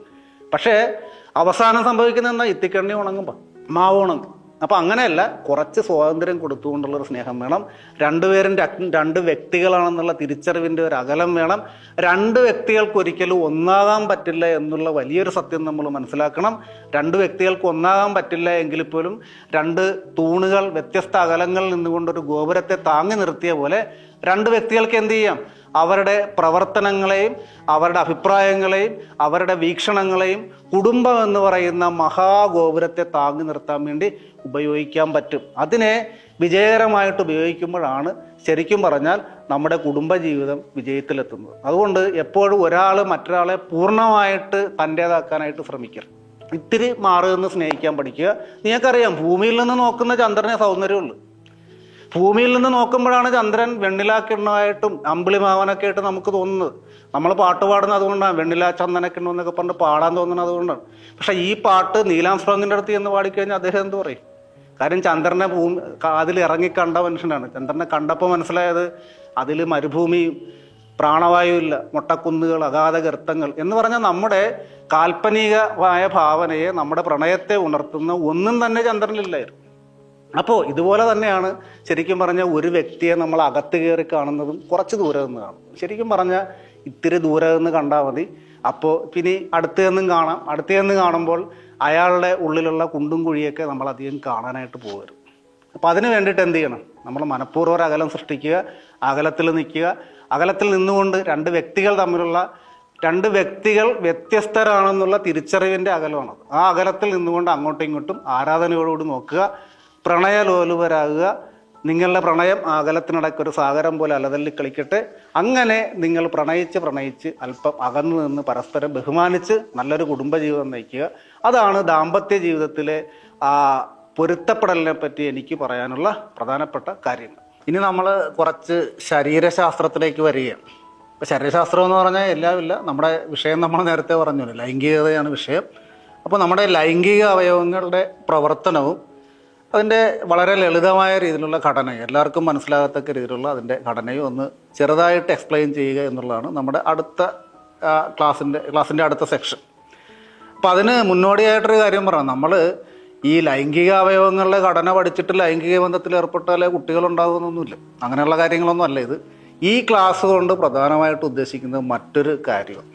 അതെന്താണെന്ന് ചോദിച്ചു കഴിഞ്ഞാൽ, നമുക്ക് എല്ലാവർക്കും വ്യത്യസ്തമായ അളവിലാണെങ്കിൽ പോലും നമ്മുടെ ഉള്ളിലൊരു കുഴപ്പമുണ്ട്. ആ കുഴപ്പം എന്താണെന്ന് ചോദിച്ചാൽ, നമ്മുടെ ശരീരത്തിലുള്ള മറ്റ് അവയവങ്ങളെ കാണുന്ന കണ്ണുകൊണ്ട് നമ്മുടെ ലൈംഗിക അവയവങ്ങളെ കാണാനുള്ള ഒരു കഴിവില്ലായ്മ. അതെല്ലാവർക്കും ഉണ്ട്. എനിക്കും ഉണ്ട്, നിങ്ങൾക്കും ഉണ്ട്. എന്നിൽ അത് വളരെ കുറവാണ്. നിങ്ങളിൽ ചിലപ്പോൾ നിങ്ങളുടെ അറിവും നിങ്ങളുടെ സാഹചര്യമൊക്കെ വെച്ച് പല അളവിൽ അത് കാണും. ചിലരിൽ അത് ഭയങ്കരമായിട്ടുണ്ടാകും. എന്ന് പറഞ്ഞാൽ ലൈംഗിക അവയവങ്ങളെപ്പറ്റി പറയുക, അതിനെപ്പറ്റി പുറത്ത് സംസാരിക്കുക, ഇതൊക്കെ വലിയ നാണക്കേടുണ്ടാക്കുന്ന, വലിയ കുഴപ്പമുണ്ടാക്കുന്ന കാര്യങ്ങളാണെന്ന് കരുതുന്ന ഒട്ടനവധി ജനങ്ങൾ താമസിക്കുന്ന ഒരു സ്ഥലമാണിത്. അപ്പോൾ ഈ ക്ലാസ്സിൻ്റെ ഏറ്റവും പ്രധാനപ്പെട്ട ഉദ്ദേശം ആ ഒരു വേർതിരിവ് പരമാവധി ഇല്ലാതാക്കുക എന്നുള്ളതാണ്. എന്തിനാണ് അങ്ങനെ ഒരു വേർതിരിവ് ഇല്ലാതാക്കുക എന്ന് ചോദിച്ചാൽ, അത് നിങ്ങളെക്കാളും നന്നായിട്ട് എനിക്കറിയാം. ഞാനൊരു ഡോക്ടറായതുകൊണ്ട് എൻ്റെ ജീവിതത്തിൽ ഇത് ഞാൻ പല പ്രാവശ്യം കണ്ടിട്ടുള്ളൂ. ഇപ്പോൾ ഉദാഹരണത്തിന്, ഒരു പ്രാവശ്യം ഞാൻ എൻ്റെ ക്ലിനിക്കിലിരിക്കുമ്പോൾ ഒരു മനുഷ്യൻ, അയാൾ നടന്നു വരുന്ന കാണുമ്പോൾ തന്നെ അറിയാം അദ്ദേഹത്തിന് എന്തോ ഭയങ്കരമായ വേദനയുള്ളൊരു അസുഖമാണെന്നറിയാം. അദ്ദേഹവും ഭാര്യയും കൂടി വന്നു. അദ്ദേഹം എൻ്റെ സൈഡിലുള്ള സ്റ്റൂളിലിരുന്നു, ഭാര്യ എൻ്റെ ഫ്രണ്ടിലിരുന്നു. അതിനുശേഷം കുറച്ചു നേരം ഇരുന്നിട്ട് ഇവരാരും ഒന്നും പറയുന്നില്ല. അവസാനം ഞാൻ ചോദിച്ചാൽ ആരെങ്കിലും ഒന്ന് പറ, എന്നാലല്ലേ എനിക്ക് എന്തെങ്കിലും ചെയ്യാൻ പറ്റും. അപ്പോൾ അദ്ദേഹം കണ്ണ് കാണിച്ചു, ഭാര്യ ഇങ്ങനെ കണ്ണുകൊണ്ട് കാണിച്ചിട്ട് നീ പറയടി എന്ന് പറഞ്ഞു. അപ്പോൾ അദ്ദേഹം ഭാര്യ പറഞ്ഞു. എന്താ പറഞ്ഞു? അവർ കുറച്ചു നേരമൊക്കെ ഇങ്ങനെ ഇരുന്ന് താഴെ കാലുകൊണ്ടൊരു അർത്ഥവൃത്തമൊക്കെ വരച്ചിട്ട് എന്നോട് പറഞ്ഞു, അതെ ചേട്ടൻ്റെ ഉണ്ണിപ്പൂവിലൊരു കുരുവുണ്ട്, അത് കാണിക്കാൻ വന്നു. അപ്പം ഈ ഉണ്ണിപ്പൂ എന്ന് കേട്ടിട്ട് നിങ്ങളാരെങ്കിലും ചേട്ടനൊരു ചെടിയാണെന്നോ അദ്ദേഹം പൂത്തെന്നോ അദ്ദേഹത്തെ ചെടിച്ചട്ടിയോടെ പൊക്കിക്കൊണ്ടുവന്ന് എൻ്റെ മുമ്പിൽ വെച്ചെന്നൊന്നും വിചാരിക്കരുതും. ഈ ഉണ്ണിപ്പൂ എന്ന് പറഞ്ഞാൽ പുരുഷലിംഗത്തിന് നമ്മുടെ നാട്ടിൽ പറയുന്നൊരു പേര്. അപ്പോൾ നിങ്ങൾക്ക് വേണമെങ്കിൽ ഇപ്പോൾ ഉണ്ണിപ്പൂ എന്ന് കേട്ട് നിങ്ങളെല്ലാവരും ചിരിക്കും. പക്ഷേ അതിൻ്റെ പിന്നിലൊരു മനഃശാസ്ത്രമുണ്ട്. എന്ന് പറഞ്ഞാൽ ലിംഗം എന്ന് പറയാൻ മടിയായ കൊണ്ടാണ് നമ്മളിത് പറയുന്നത്. എന്ന് വെച്ചാൽ അവയവത്തിൻ്റെ യഥാർത്ഥ പേര് പോലും നമ്മൾ പറയുന്നില്ല. ഇനി ഈ ഉണ്ണിപ്പൂവിൻ്റെ അവസ്ഥ എന്തായിരുന്നു? അവിടെ 2-3 ആഴ്ചകൾക്ക് മുമ്പുണ്ടായ ഒരു ചെറിയ കുരു അവയവം അതായി പോയത് കൊണ്ട് ആരെയും കാണിക്കാതെ വെച്ചുകൊണ്ടിരുന്നു. വളർന്ന് വലുതായി പഴുത്ത് പൊട്ടി ചീഞ്ഞളിഞ്ഞ് നാറി ഇപ്പോൾ വളരെ സുന്ദരമായ അവസ്ഥയിലാണ്. ഒരാഴ്ച കൂടി താമസിച്ച് വെച്ചെങ്കിൽ ഈ അവയവം കൊണ്ടുള്ള ശല്യം തീർന്നു പോയാണ്. കാര്യം ഇത് പഴുത്തടന്നു പോയാണ്. അതുപോലെ അപ്പോൾ ഞാൻ ചോദിക്കുന്ന കാര്യം ഇത്രേ ഉള്ളൂ. നിങ്ങളൊന്ന് സ്ഥലം മാറ്റി ചിന്തിക്കൂ. ഈ കുരു നിങ്ങളുടെ കണ്ണിലാണ് വരുന്നതെങ്കിൽ നിങ്ങളിതുപോലെ ഇരിക്കുമോ വീട്ടിൽ? ഇല്ല. നിങ്ങൾ ഈ ഡോക്ടറുടെ മുറിയിലേക്ക് കയറുന്നതിന് മുമ്പ് തന്നെ എൻ്റെ കണ്ണേ എന്നും പറഞ്ഞ് കണ്ണും മിഴിച്ചു പിടിച്ച് കയറി ചെന്ന് ആരുടെയും സഹായം ഇല്ലാതെ മരുന്ന് മേടിക്കും. ആ കുരുവിനെ മുളയിലെ നുള്ളിക്കളയും. അപ്പം സ്ഥലം അല്പം മാറിയപ്പോൾ നിങ്ങൾ ആ രോഗത്തെ വഷളാക്കി. എൻ്റെ ജീവിതത്തിൽ എനിക്ക് തോന്നിയിട്ടുള്ളത് ഈ മലയാള ഭാഷയിൽ ഏറ്റവും കൂടുതൽ പര്യായപദമുള്ള അവയവം പുരുഷലിംഗമാണെന്ന് തോന്നുന്നു. ഇതേപോലെ ഒരു ദിവസം വെളുപ്പാങ്കാലത്ത് നിർത്താതെ കോളിംഗ് ബെല്ലടിക്കുന്നത് കൊണ്ട് ഞാനൊരു ദിവസം വീടിൻ്റെ വാതിൽ തുറന്ന് നോക്കിയപ്പോൾ ഒരു 10 വയസ്സുള്ള ചെറുക്കനും അവൻ്റെ അച്ഛനും കൂടി അവിടെ നിൽക്കും. എന്നെ കണ്ടപാടെ അവൻ്റെ അച്ഛൻ ഓടി എൻ്റെ ചെവിയിടകത്ത് ഓടി കയറി. ചെവിയിടകത്ത് അത്രയും വലിപ്പം ഉണ്ടായിരുന്ന അകത്ത് കയറിയിരുന്ന് ചായ കുടിച്ചാണ്. അയാൾ പറഞ്ഞ കാര്യം ഇത്രേ ഉള്ളു. പെട്ടെന്ന് സ്പീഡിലാണ് പറഞ്ഞു, മകൻ്റെ കിളിയിലൊരു പാടുണ്ട് എന്ന് നോക്കണമെന്ന് പറഞ്ഞു. ഞാൻ വിചാരിച്ച് ഞാൻ മൃഗ ഡോക്ടർ ആയതുകൊണ്ട് ഇയാൾ തെറ്റിദ്ധരിച്ച് എൻ്റെ അടുത്ത് കൊണ്ടുവന്നായിരിക്കും, മകൻ വളർത്തണം മാടത്തേനെയും കൊണ്ടുവന്നിരിക്കുമെന്ന് വിചാരിച്ചു. ഞാൻ പറഞ്ഞു ഏതായാലും കൊണ്ടുപോയാൽ നോക്കട്ടെ എന്ന് പറഞ്ഞു. അപ്പോൾ അയാൾ ഗൗരവത്തിൽ വിളിച്ചിട്ടാ ഇടോ ഇങ്ങോട്ട് പറഞ്ഞിക്കിടാന്ന് പറഞ്ഞ് വിളിച്ചിട്ട് കിളിക്കൂട് തുറന്ന് സിബ് തുറന്ന് കിളീനെടുത്ത് കാണിച്ചു. അപ്പം അയാൾ കിളിയെന്ന് ഉദ്ദേശിച്ചത് ആ കുട്ടിയുടെ ലിംഗത്തെ. അപ്പം ഇതൊക്കെ നമുക്ക് പ്രത്യക്ഷത്തിൽ ചിരിക്കാമെങ്കിലും നമ്മൾ വളരെ വികലമായൊരു മാനസികാവസ്ഥയിൽ ജീവിക്കുകയാണ്. എന്ന് പറഞ്ഞാൽ നമുക്കൊക്കെ ഈ അവയവങ്ങളുടെ യഥാർത്ഥത്തിലുള്ള പേര് പോലും പറയാൻ മടിയാണ്. അങ്ങനെ പേര് പോലും പറയാൻ മടിക്കുന്ന നമ്മൾ എങ്ങനെ ഈ അവയവത്തിനൊരു അസുഖം വന്നാൽ കൃത്യമായ ഭാഷ ഉപയോഗിച്ച് കൃത്യമായ സമയത്ത് ആ അസുഖത്തെ പരിഹരിക്കാൻ പ്രാപ്തിയുള്ള ഒരാളുടെ മുമ്പിൽ പോയി നമ്മളുടെ കാര്യങ്ങൾ കൃത്യമായിട്ട് പറയും? അതൊരു വിഷയമല്ലേ? അപ്പം ഈ വേർതിരിവ് മാറ്റാനായിട്ടുള്ള ഏറ്റവും നല്ല മാർഗം എന്ന് പറഞ്ഞു കഴിഞ്ഞാൽ ശാസ്ത്രീയമായിട്ട് ഈ അവയവങ്ങൾ എന്താണെന്ന് മനസ്സിലാക്കുക എന്നുള്ളതാണ്. അങ്ങനെ മനസ്സിലാക്കിയാൽ ആത്യന്തികമായിട്ട് നിങ്ങൾ മനസ്സിലാക്കുന്ന ഒറ്റക്കാര്യമുള്ളൂ. അതായത് നമ്മുടെ ശരീരത്തിൽ നമ്മുടെ ചുണ്ട് പോലെ, നമ്മുടെ കണ്ണുപോലെ, നമ്മുടെ കൈകൾ പോലെ, നമ്മുടെ നാക്ക് പോലെ, നമ്മുടെ മൂക്ക് പോലെ മാംസവും രക്തവും ഞരമ്പുകളും ഒക്കെ കൊണ്ടുണ്ടാക്കിയിരിക്കുന്ന അവയവങ്ങളാണ് നമ്മുടെ ലൈംഗിക അവയവങ്ങൾ. അപ്പം മറ്റവയവങ്ങൾക്ക് അസുഖം വരുന്ന പോലെ ഇതിനും വരും. അത് വന്നാൽ അത് കൊണ്ടുപോയി ചികിത്സിക്കുന്നതിലും നാണക്കേടെന്നും വിചാരിക്കേണ്ട. ഇനി ലൈംഗികത എന്ന് പറഞ്ഞാൽ അവയവങ്ങൾ മാത്രമല്ല, മനസ്സുകൂടിയുണ്ട്. ലൈംഗികതയുമായി ബന്ധപ്പെട്ട മാനസികമായ രോഗങ്ങളും വരാം. അത് വന്നാലും ചികിത്സിക്കുന്നതിന് നാണക്കേട് വേണ്ട. കൊണ്ടുപോയി പ്രാപ്തിയുള്ളവരോട് കൃത്യമായ ഭാഷയിൽ വിവരം പറഞ്ഞ് ആത്മവിശ്വാസത്തോടുകൂടി കാര്യങ്ങൾ പറഞ്ഞ് നമ്മുടെ പ്രശ്നങ്ങൾക്ക് പരിഹാരം ഉണ്ടാക്കാൻ നമുക്ക് പറ്റണം. ഈ ഒരു ലക്ഷ്യം മാത്രമേ നമ്മുടെ ഈ ക്ലാസ്സിൻ്റെ മുന്നിലുള്ളൂ. അതോടൊപ്പം നിങ്ങളോടൊരു കാര്യം പറയാം, ലൈംഗിക അവയവങ്ങളെ പറ്റി പഠിക്കുമ്പോൾ നമ്മൾ നഗ്നശരീരങ്ങൾ കണ്ടിട്ടാണ് പഠിക്കുന്നത്. ഇവിടെ കാണിക്കുന്ന ഓരോ പടത്തിലും നഗ്നശരീരവും നഗ്നമായ ലൈംഗിക അവയവങ്ങളും കാണും. നഗ്നത കാണുന്നതെല്ലാം അശ്ലീലമാണെന്ന് വിചാരിക്കരുത്. നമ്മൾ ഏത് കണ്ണുകൊണ്ട് നഗ്നതയെ നോക്കുന്നു അങ്ങനെയാണ് അശ്ലീലം വരുന്നത്. ഇവിടെ നമ്മളത് പഠിക്കാനുള്ളൊരു മാർഗ്ഗമാണ്. അങ്ങനെ കാണുക. അല്ലെങ്കിൽ ഒരു വലിയൊരു ഉപദേശം ഒരു സാഹിത്യകാരൻ പറഞ്ഞിട്ടുണ്ട്, എല്ലാ ലൈംഗിക അവയവങ്ങളെയും പൂക്കളെ കാണുന്ന പോലെ കാണുക. പൂക്കളെ കാണുന്ന പോലെ കാണാൻ ചുമ്മാ പറഞ്ഞതല്ല, ഒരു ചെടിയുടെ ലൈംഗിക അവയവമാണ് പൂവെന്ന് പറഞ്ഞു. ആ പൂവിൽ പരാഗണം നടന്നിട്ടാണ് വിത്തുണ്ടാകുന്നതും വിത്ത് താഴെ വീണ് മുളച്ചിട്ടാണ് പുതിയ ചെടി കുഞ്ഞുങ്ങൾ ഉണ്ടാകുന്നതും. അപ്പോൾ ആ ചെടിയുടെ പ്രത്യുൽപാദന അവയവത്തെ അല്ലെങ്കിൽ ലൈംഗിക അവയവത്തെ നമ്മൾ പറയുന്ന പേരാണ് പൂവ് എന്ന് കരുതി പൂവിനെ ആരെങ്കിലും അശ്ലീല ചൊവ്വയോടുകൂടി നോക്കാറുണ്ട്? ഏതെങ്കിലും ഒരു പൂവിനെ കണ്ടിട്ട് നിങ്ങളുടെ കൂട്ടുകാരനെ വിളിച്ചിട്ട് ചെമ്പരത്തി മറ്റേ പരിപാടി നടത്തുന്ന സാധനമാണ് വിരിഞ്ഞു നിൽക്കുന്നതെന്ന് പറയാറുണ്ടോ? ഇല്ല, പറയില്ല. കാരണം പൂവിനെ നമ്മൾ വിശുദ്ധമായൊരു വസ്തുവായിട്ട് കാണും. പൂവിനെ നമ്മൾ ദൈവത്തോട് ചേർത്ത് വെക്കുന്ന ഒരു വസ്തുവാണ്. അപ്പോൾ കേവലം ചെടിയുടെ ലൈംഗിക അവയവമായ പൂവിനെ നമുക്ക് അത്ര കണ്ട് വിശുദ്ധിയോടുകൂടി കാണാമെങ്കിൽ നമുക്ക് നമ്മുടെ നഗ്നതയെ, നമ്മുടെ ലൈംഗിക അവയവങ്ങളെ വിശുദ്ധ വസ്തുവായിട്ട് കണ്ടില്ലെങ്കിൽ പോലും മാന്യമായിട്ട് കാണാൻ പഠിക്കാം. അപ്പോൾ നമ്മളിതിനെ മാന്യമായിട്ട് നോക്കുക, ഒരു പഠനോപാധിയായിട്ട് കാണുക, അങ്ങനെ കണ്ടിട്ട് പഠിക്കാം. ആദ്യം നമ്മൾ പറയാൻ പോകുന്നത് പുരുഷ ലൈംഗിക വ്യവസ്ഥിതിയെ പറ്റിയാണ്. പുരുഷൻ്റെ 2 പ്രധാനപ്പെട്ട ലൈംഗിക അവയവങ്ങൾ നമുക്കെല്ലാവർക്കും അറിയാം. ഒന്ന് ലിംഗം, രണ്ടാമത്തത് വൃഷണം. ഇത് രണ്ടും നമുക്ക് നമ്മുടെ അടിവയറിൻ്റെ താഴെ കാലുകൾ തമ്മിൽ സമ്മേളിക്കുന്ന ഭാഗത്ത് ആയിട്ട് കാണുന്ന, പുറമേ കാണുന്ന കാര്യങ്ങൾ. ഇത് കൂടാതെ വയറിനകത്തായിട്ടിരിക്കുന്ന മറ്റ് ചില ഭാഗങ്ങൾ കൂടിയുണ്ട്, നമ്മൾ കാണുന്നില്ല. പ്രധാനപ്പെട്ട ഭാഗത്തെപ്പറ്റി ആദ്യം പറയാം. ഒരു പുരുഷ ലൈംഗിക വ്യവസ്ഥിതിയുടെ ഏറ്റവും പ്രധാനപ്പെട്ട ഭാഗം, അല്ലെങ്കിൽ അതിൻ്റെ മൂലക്കല്ലെന്ന് പറയുന്നത് വൃഷണങ്ങളാണ്. ലിംഗമല്ല, വൃഷണങ്ങളാണ് എൻ്റെ പ്രധാനപ്പെട്ട സംഭവം. എന്തുകൊണ്ടാണ് ഞാൻ അങ്ങനെ പറഞ്ഞതെന്ന് നിങ്ങൾ ഈ ക്ലാസ്സിൻ്റെ ആദ്യ ഭാഗത്തേക്കൊന്ന് നോക്കിയാൽ മനസ്സിലാവും. കാരണം വൃഷണങ്ങളിൽ നിന്ന് ഉൽപ്പാദിപ്പിക്കുന്ന ടെസ്റ്റോസ്റ്റിറോൺ എന്ന് പറയുന്ന ഹോർമോണാണ് ഒരു കൊച്ചു ആൺകുട്ടിയെ എല്ലാ ഗുണങ്ങളും തികഞ്ഞ ഒരു പുരുഷനാക്കി മാറ്റുന്നത്. അങ്ങനെ ജീവശാസ്ത്രപരമായിട്ട് ഒരു പുരുഷൻ ഭൂമിയിൽ ജനിക്കുന്നതിൻ്റെ ആത്യന്തികമായ ലക്ഷ്യം മറ്റൊരു കുട്ടിയുടെ അച്ഛനാകാനാണ്. അപ്പോൾ ഒരാളെ, ഒരു കൊച്ചു ശിശുവിനെ ടെസ്റ്റോസ്റ്റിറോൺ എന്ന് പറയുന്ന ഹോർമോൺ ഉൽപ്പാദിപ്പിച്ച് പുരുഷനാക്കി മാറ്റിയാൽ വൃഷണങ്ങൾ അതുമാത്രമല്ല ചെയ്യുന്നത്, ആ പുരുഷത്വത്തിൻ്റെ പൂർത്തീകരണം എന്നുള്ള നിലയിൽ അയാളൊരു പിതാവാകണം. അയാളുടെ പിതൃത്വത്തിന് വേണ്ട ബീജങ്ങളെ ഉൽപ്പാദിപ്പിക്കുന്നതും വൃഷണങ്ങളാണ്. അപ്പോൾ ഒരാളെ പുരുഷനാക്കി മാറ്റും, പിന്നെ എന്ത് ചെയ്യും? അയാളെ അച്ഛനാക്കാനുള്ള ബീജങ്ങളെ ഉൽപ്പാദിപ്പിക്കും.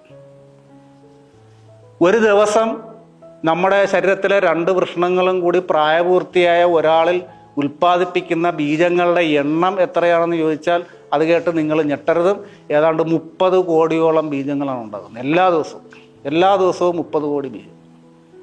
ഇത് ഏതാണ്ട് ഒരു 16-17 വയസ്സിൽ അതിൻ്റെ ഫുൾ സ്വിങ്ങിൽ എത്തിക്കഴിഞ്ഞാൽ ഒരു 60-65 വയസ്സ് വരെ നല്ല ആരോഗ്യം ഉണ്ടെങ്കിൽ ഈ പറയുന്ന പ്രവർത്തനത്തിന് ഒരു പ്രശ്നവും വരത്തില്ല. എല്ലാ ദിവസവും ഈ പറയുന്ന അളവിൽ ബീജങ്ങളെ ഉൽപ്പാദിപ്പിച്ചുകൊണ്ടിരിക്കും. അങ്ങനെ നോക്കിയാൽ നമ്മുടെ ശരീരത്തിലെ ഏറ്റവും കഠിനമായിട്ട് അധ്വാനിക്കുന്ന ഒരു അവയവത്തിൽ ഒന്നാണ് വൃഷണങ്ങളെന്ന് വേണമെങ്കിൽ പറയാം. ഇനി നമ്മൾ വിചാരിക്കുന്ന പോലെ നമ്മൾ കാണുമ്പോൾ വൃഷണങ്ങൾ ഇരിക്കുന്നത് അടിവയറിന് താഴെയുള്ള ചർമ്മം കൊണ്ടുണ്ടാക്കിയ ചുളിവുകൾ വീണ ഒരു സഞ്ചിയിലാണെങ്കിൽ പോലും ശരിക്കും പറഞ്ഞാൽ അവിടെയല്ല വൃഷണങ്ങൾ ഉണ്ടാകുന്നത് കേട്ടോ. വൃഷണങ്ങൾ ഒരു കുട്ടി ഗർഭപാത്രത്തിൽ രൂപം കൊള്ളുമ്പോൾ നമ്മുടെ മുതുകിനോട് ചേർന്ന്, നമ്മുടെ കിഡ്നിയൊക്കെ ഇരിക്കുന്ന ഭാഗത്തും മുതുകിനോട് ചേർന്നാണ് അതുണ്ടാകുന്നത്. അവിടെ നിന്നും ആ കുട്ടി വളർന്നു വരുന്നതനുസരിച്ച് താഴത്തേക്ക് ഇറങ്ങി ജനിക്കുന്നതിന് മുമ്പ് വൃഷണസഞ്ചിയിൽ വന്ന് വീഴും. അപ്പോൾ അങ്ങനെയാണ് വൃഷണങ്ങൾ വൃഷണസഞ്ചിയിൽ എത്തുന്നത്. അപ്പോൾ ഇവിടെ നിങ്ങൾ ഈ സ്ലൈഡ് കാണുമ്പോൾ നിങ്ങൾക്കൊരു കാര്യം മനസ്സിലാകും. അവിടെ വലിയ അക്ഷരത്തിൽ ക്രിപ്റ്റോർക്കിസം എന്ന് എഴുതിയിട്ടുണ്ട്. ക്രിപ്റ്റോർക്കിസം. ഈ ക്രിപ്റ്റോർക്കിസം എന്ന് പറഞ്ഞാൽ ഇത്രയേ ഉള്ളൂ. ജനിക്കുന്ന സമയത്ത് വൃഷണസഞ്ചിയിൽ വൃഷണങ്ങൾ കണ്ടില്ല എങ്കിൽ അതിന് പറയുന്ന പേരാണ് ക്രിപ്റ്റോർക്കിസം. കാര്യം മുകളിൽ നിന്ന് താഴത്തേക്കുള്ള യാത്രക്കിടയിൽ എവിടെയെങ്കിലുമൊക്കെ തടഞ്ഞിരിക്കാൻ സാധ്യത. അപ്പം നമ്മൾ ചെയ്യേണ്ട കാര്യം, ആ പേര് മറന്നാലും നമുക്കൊരു ആൺകുട്ടി ജനിക്കുമ്പോൾ ഈ മുതുഭാഗത്തുണ്ടാകുന്ന വൃഷണങ്ങൾ താഴത്തേക്കുള്ള യാത്രക്കിടയിൽ എവിടെയെങ്കിലും തടഞ്ഞിരുന്നാൽ അത് വൃഷണസഞ്ചിയിൽ വരാതിരിക്കാം. അങ്ങനെ ഒരു സാധ്യത എൻ്റെ കുട്ടിക്കും ഉണ്ട് എന്നുള്ളൊരു ഓർമ്മ നമുക്ക് വേണം. സാധാരണഗതിയിൽ കുട്ടി ജനിക്കുന്നത് ഹോസ്പിറ്റലായതുകൊണ്ട് ഡോക്ടറും നേഴ്സും ഒക്കെ അത് നോക്കും. എല്ലാം അവരുടെ ഉത്തരവാദിത്തമായിട്ട് നമ്മൾ തള്ളിക്കളയരുതും. നമ്മൾ കുട്ടി ജനിച്ച് വീട്ടിലേക്ക് വന്ന് അവൻ കളിക്കുകയൊക്കെ ചെയ്യുമ്പോൾ സാധാരണഗതിയിൽ വൃഷണസഞ്ചിയിൽ വൃഷണങ്ങൾ ഉണ്ടെങ്കിൽ കുട്ടി കരയും മറ്റൊക്കെ ചെയ്യുമ്പോൾ അതിങ്ങനെ അനങ്ങുന്ന, മുകളിലോട്ട് പോകുന്നതും താഴത്തേക്ക് വരുന്നതൊക്കെ നമുക്ക് കാണാം. അങ്ങനെ കണ്ടില്ലെങ്കിൽ പോലും വൃഷണസഞ്ചിയിൽ നിന്ന് മൃദുവായിട്ട് പിടിച്ചു നോക്കണം, അതവിടെ ഉണ്ടോ എന്നുള്ള കാര്യം ഉറപ്പിക്കണം. അങ്ങനെ ഇല്ല എന്ന് നിങ്ങൾക്ക് തോന്നിയാൽ അത് നിങ്ങൾ ഡോക്ടറെ ശ്രദ്ധയിൽപ്പെടുത്തും. കാരണം ആദ്യത്തെ ഒരു 2-3 വർഷത്തിനുള്ളിൽ, 2-3 വയസ്സാകുന്നതിന് മുമ്പ് ഓപ്പറേഷൻ ചെയ്ത് ഈ വൃഷണം താഴെ കൊണ്ടുവന്ന് വെച്ച് കഴിഞ്ഞാൽ അത് നമുക്ക് സംരക്ഷിക്കാൻ പറ്റും. ശരീരത്തിനകത്തിരുന്നുള്ള കുഴപ്പം എന്താണെന്ന് ചോദിച്ചാൽ, ശരീരത്തിനകത്തെ ഉയർന്ന താപനില 37 ഡിഗ്രി സെൻറ്റിഗ്രേഡാണ് ശരീരത്തിനകത്ത് താപനില. അവിടെ ഇരുന്നാൽ ഈ വൃഷണങ്ങൾ പതുക്കെ നശിച്ചു പോകും. പിന്നെ അതിൻ്റെ പ്രവർത്തനങ്ങൾ വേണ്ട രീതിയിൽ നടക്കില്ല.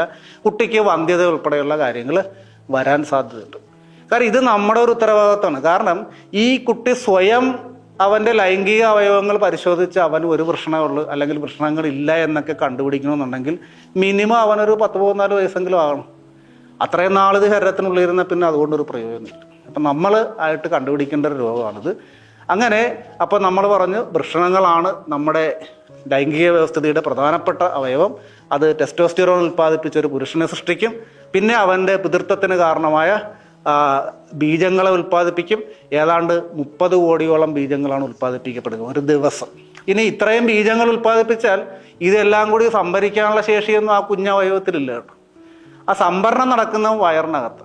ആ വൃഷണത്തിൽ നിന്ന് മുകളിലേക്ക് പോകുന്ന ബീജവാഹിനി കുഴൽ എന്ന് പറയുന്ന കുഴലിലൂടെ ബീജങ്ങൾ മുകളിലെത്തുകയും നമ്മുടെ മൂത്രസന്ധിയുടെ താഴെ ശുക്ലാശയം എന്ന് പറയുന്ന ഒരു അറയുണ്ട്. ആ അറയിൽ അതിനെ സംഭരിക്കുകയും ചെയ്യും. അപ്പോൾ ഈ ശുക്ലാശയത്തിൻ്റെ പ്രത്യേകത എന്താണെന്ന് വെച്ചാൽ അതിനകത്ത് പാല് പോലെ വെളുത്ത് കൊഴുത്ത ഒരു ദ്രാവകം നിറഞ്ഞു നിൽപ്പുണ്ട്. ഇതിൽ ബീജങ്ങൾക്ക് കഴിക്കാനുള്ള ആഹാരമാണ് പ്രധാനമായിട്ടുള്ളത്. അപ്പോൾ ഈ ദ്രാവകവുമായിട്ട് മിക്സ് ചെയ്ത് അല്ലെങ്കിൽ കലർന്നിട്ടാണ് ബീജങ്ങൾ അവിടെ ഇരിക്കുക. ആ ഇരിപ്പിനിടയ്ക്ക് ഇത് വളരുകയും ചെയ്യും കേട്ടോ. അങ്ങനെ വളർന്ന് റെഡിയായിട്ടിരിക്കുമ്പോൾ ഒരു പുരുഷന് രതിമൂർച്ച ഉണ്ടായിക്കഴിഞ്ഞാൽ ഈ ശുക്ലാശയം വളരെ ശക്തമായിട്ട് ചുരുങ്ങുകയും അതിലിരിക്കുന്ന പാല് പോലെ വെളുത്തു കൊഴുത്ത ദ്രാവകവും ബീജവും കലർന്ന മിശ്രിതം ലിംഗത്തിലൂടെ, മൂത്രം പുറത്തേക്ക് പോകുന്ന കുഴൽ ലിംഗത്തിലൂടെ തുറക്കുന്നു. ആ കുഴലിലൂടെ പുറത്തേക്ക് വരും. അങ്ങനെ പുറത്തേക്ക് വരുന്ന ദ്രാവകത്തെ നമ്മൾ ശുക്ലം എന്ന് പറയും. പുറത്തേക്ക് ഇങ്ങനെ ശുക്ലം വരുന്ന പ്രക്രിയയെ നമ്മൾ സ്ഖലനം അല്ലെങ്കിൽ ഇജാക്കുലേഷൻ എന്ന് പറയും. ഓരോ പ്രാവശ്യം സ്ഖലനം സംഭവിക്കുമ്പോഴും ഏതാണ്ട് 5 മില്ലി ലിറ്ററിന് അടുപ്പിച്ച് ശുക്ലം പുറത്തേക്ക് വരുന്നതായിട്ട് കാണാം. ഇനി നമുക്ക് ലിംഗത്തിലേക്ക് പോകാം. ഞാൻ പറഞ്ഞു ഈ മൂത്രനാളത്തിലൂടെയാണ് ശുക്ലം പുറത്തേക്ക് വരുന്നത്. മൂത്രനാളത്തിൻ്റെ പ്രധാനപ്പെട്ട നീളം എല്ലാം ലിംഗത്തിനകത്താണ് ഇരിക്കുന്നത്.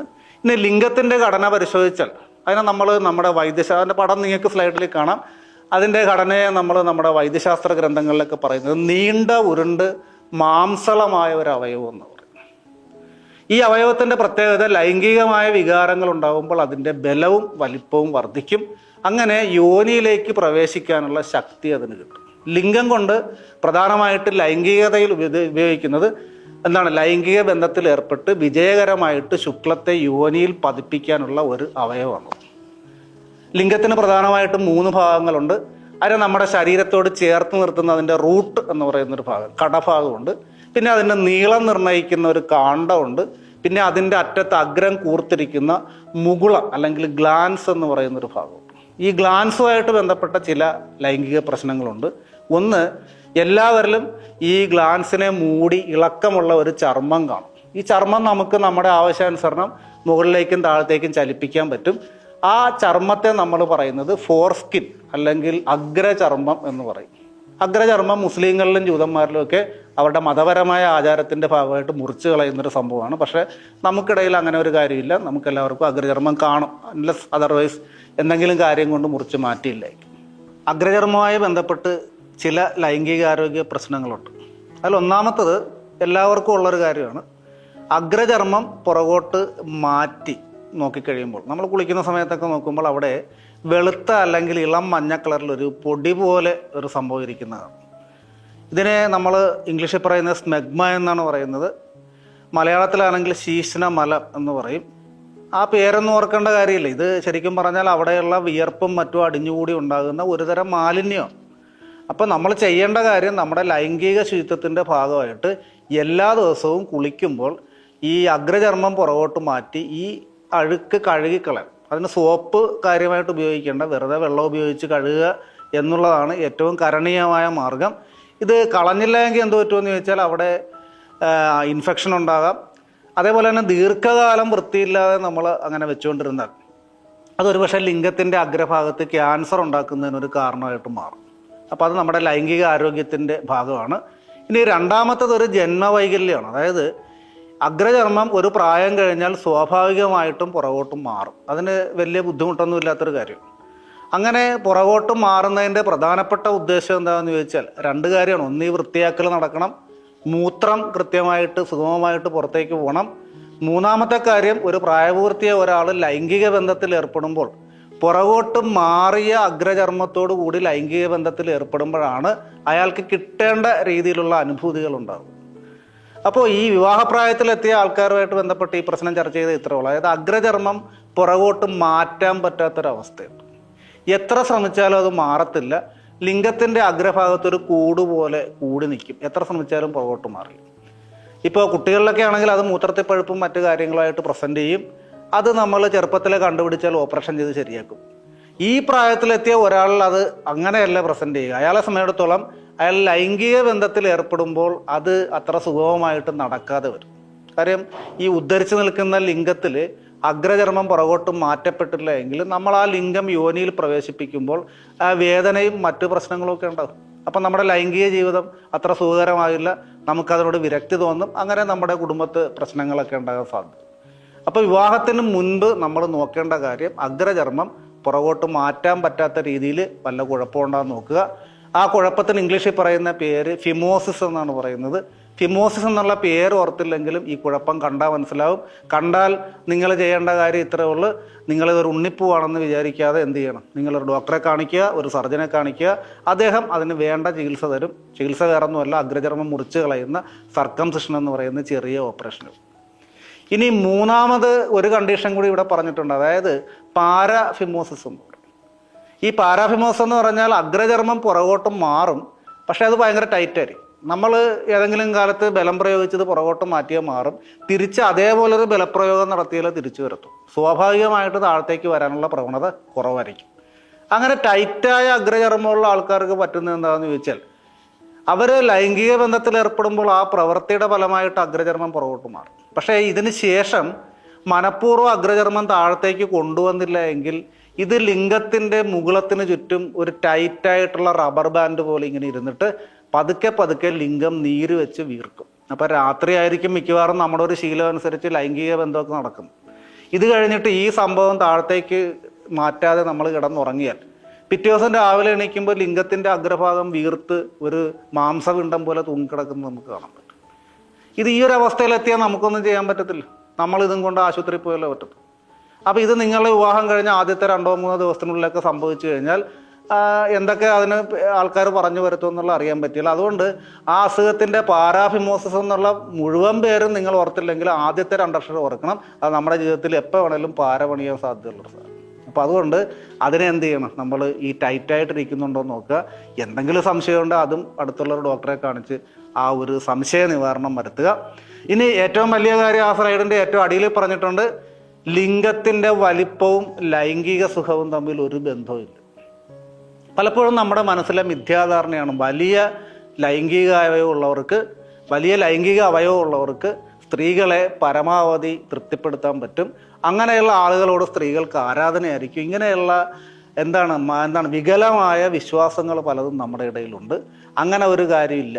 ശരിക്കും പറഞ്ഞാൽ വൈദ്യശാസ്ത്രപരമായിട്ട് പറഞ്ഞാൽ ഉദ്ധരിച്ച് നിൽക്കുമ്പോൾ ഒരു 11-12 സെൻറ്റിമീറ്ററിന് ഇടയ്ക്ക് നീളമുള്ള ഒരു ലിംഗം ഉണ്ടെങ്കിൽ ആ ലിംഗം ഉപയോഗിച്ച് വളരെ വിജയകരമായ രീതിയിൽ ലൈംഗികമായ ധർമ്മം നിർവഹിക്കാൻ പറ്റും.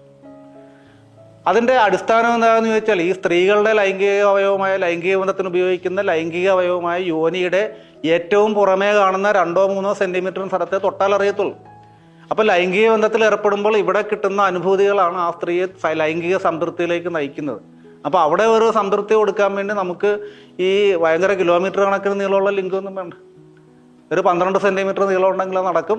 ഇനി നമുക്കെല്ലാവർക്കും അറിയാം, ഒരു ആവറേജ് മലയാളി അല്ലെങ്കിൽ ഒരു സൗത്ത് ഇന്ത്യൻ പുരുഷൻ്റെ ലൈംഗിക അവയവത്തിന് ഒരു 15 സെൻറ്റിമീറ്ററിനും 18 സെൻറ്റിമീറ്ററിനും ഇടയ്ക്ക് ഉദ്ധരിച്ച് നിൽക്കുമ്പോൾ നീളം കാണും. അതും മതി. ഇത് ഞാൻ പറയാൻ കാര്യം എന്താണെന്ന് ചോദിച്ചാൽ, ലിംഗത്തിനും വലിപ്പമില്ല എന്ന് കരുതി കല്യാണം കഴിക്കാതെ നടന്ന പലരും എനിക്കറിയാം. അങ്ങനെ ഒരു കാര്യമില്ല. ലിംഗത്തിൻ്റെ വലിപ്പക്കുറവെന്ന് പറയുന്നത് ഉദ്ധരിച്ച് നിൽക്കുമ്പോൾ 10 സെൻറ്റിമീറ്ററിലും താഴെയാണെങ്കിലാണ് വലിപ്പക്കുറവ് പറയുന്നത്. അങ്ങനെയുള്ള ആൾക്കാരുടെ പ്രധാനപ്പെട്ട പ്രശ്നം നമ്മൾ ഈ ക്ലാസ്സിൻ്റെ ആദ്യം പറഞ്ഞ ടെസ്റ്റോസ്റ്റിറോൺ എന്ന് പറയുന്ന ഹോർമോണിൻ്റെ കുറവായിരിക്കും. അപ്പോൾ ടെസ്റ്റോസ്റ്റിറോൺ കുറഞ്ഞാൽ ലിംഗത്തിൻ്റെ വലിപ്പം മാത്രമല്ല പല കാര്യത്തിലും അദ്ദേഹത്തിന് പോരായ്മ ഉണ്ടാവും. അങ്ങനെയുള്ള ആളുകളെ നമ്മൾ കണ്ടുപിടിച്ച് ചികിത്സിക്കണം. ഏതായാലും അത് വളരെ കുറച്ച് മാത്രമേ ഉള്ളൂ. നമ്മളൊരിക്കലും ലിംഗത്തിൻ്റെ വലിപ്പത്തെ ഒരു പ്രധാനപ്പെട്ട കാര്യമായിട്ട് കണക്കാക്കേണ്ട കാര്യമില്ല. ലിംഗത്തിൻ്റെ വലിപ്പം വർദ്ധിപ്പിക്കാമെന്നും പറഞ്ഞുകൊണ്ട് നമ്മുടെ പത്രങ്ങളിലൊക്കെ ഇഷ്ടംപോലെ പരസ്യം കാണും. ലിംഗവർദ്ധക യന്ത്രം വിൽക്കാൻ വേണ്ടി ആളുകൾ വീട്ടിൽ വരും. ഇതിലൊന്നും വീഴരുതും, അതൊക്കെ വെറും തട്ടിപ്പാണ്. കൃത്രിമമായ അല്ലെങ്കിൽ വളരെ നിസ്സാരപ്പെട്ട മാർഗങ്ങളിലൂടെ ഒന്നും നമുക്ക് ലിംഗത്തിൻ്റെ വലിപ്പം വർദ്ധിപ്പിക്കാൻ പറ്റില്ല. അതിൻ്റെ ആവശ്യമില്ല. അങ്ങനെയുള്ള മരുന്നുകൾ കഴിക്കരുതും. അത് ആരോഗ്യത്തിന് വളരെ വളരെ ദോഷം ചെയ്യും. ഇത്രയാണ് നമുക്ക് പുരുഷ ലൈംഗിക വ്യവസ്ഥിതിയെപ്പറ്റി പറയാനുള്ളത്. അടുത്തത് നമ്മൾ സ്ത്രീകളിലേക്ക് പോവുകയാണ്.